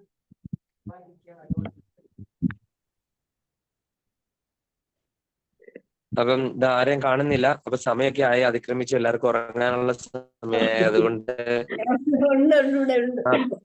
ഹരേ കൃഷ്ണ. ഇവിടെ ഉണ്ടല്ലോ. ഇന്നലെ ഹരേ കൃഷ്ണ. ഇന്നലെ മാതാജി നേരിട്ട് കാണാൻ പറ്റിയ ഒരു ഭാഗ്യമായിട്ട് വിചാരിക്കുന്നു. മാതാജി ഒരുപാട് ഭഗവാന്മാരുടെ ഇടയ്ക്ക് വെച്ചിട്ട് കാണാൻ പറ്റി. അവിടെ വെച്ചിട്ട് ക്ലാസ് എടുത്തിട്ട് പോരാണ്ട് ഉള്ള സമയം ഇല്ലായിരുന്നു. അതുകൊണ്ട് ഞാൻ പെട്ടെന്ന് പോകുന്നു. ഇന്നലെ ഇവിടെ ഒരു 8 മണിയോളം ആയി രാത്രി.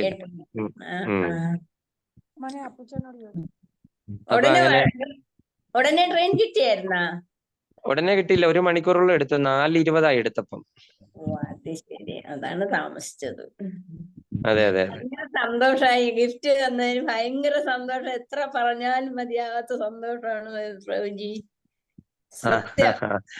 അത് ഭഗവാൻ തന്ന ഗിഫ്റ്റാന്ന് വിചാരിച്ചാ മതി. ഭഗവാൻ തന്നത് തന്നെ, ഭഗവാന്റെ ഗിഫ്റ്റ് തന്നെയാണ്. ഞാൻ അത് യാതൊരു സംശയമില്ല. ഞാൻ അതിനൊരു എന്താണ് പറയുന്നത്, ഒരു ഉപകരണമായെന്ന് മാത്രമേ ഉള്ളൂ. കാര്യം അത് മാതാജി, ഞാൻ പറഞ്ഞില്ല, ഒറ്റ 64 ക്ലാസ്സുകളിൽ ഒരു ക്ലാസ്സിലും കയറാതെ മാതാജി കുറച്ചൊക്കെ ഉത്തരം ശരിയാക്കിയല്ലോ. അപ്പൊ ഞാൻ പറഞ്ഞില്ലേ മാതാജിക്ക് ഒരു സമ്മാനം തരുന്നുണ്ടെന്ന്. അപ്പൊ ഞാനത് മറക്കാതെ കൊണ്ടുവന്നാണ് എടുത്ത്. ഗുരുവായൂർക്ക് പോയപ്പോ എടുത്ത് ബാഗ് വെച്ചതാണ്. ഓക്കെ, ഭയങ്കര സന്തോഷമായി പ്രഭുജി. സത്യം, ഇതുപോലെ ഒരു ഗിഫ്റ്റ് കിട്ടാൻ യോഗ ഭാഗ്യമുള്ളവർക്ക് കൊണ്ട് തന്നെ കിട്ടിയത്.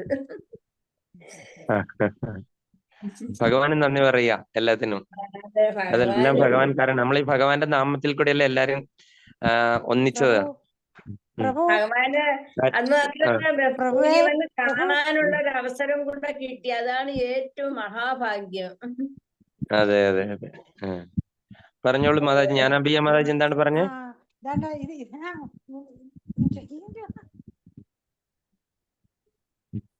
പറഞ്ഞോളൂ.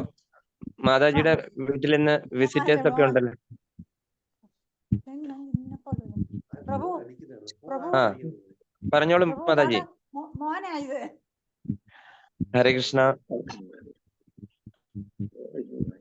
ഹരേ കൃഷ്ണ.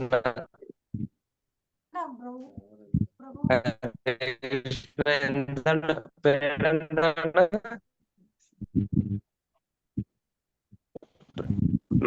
മോന്റെ പേരെന്താണ്? മോന്റെ പേര് ആരും വെളിയിലുള്ള മോന് ഇന്ന് വന്നു. അല്ല, ഒരുപാട് സന്തോഷം. ശരിയല്ലേ പ്രഭു? അതാ നല്ല, ഞാൻ അന്നേരം പോലും വിളിക്കും. അതാണ് ഇപ്പൊ വന്ന് കയറിയേ ഉള്ളൂ.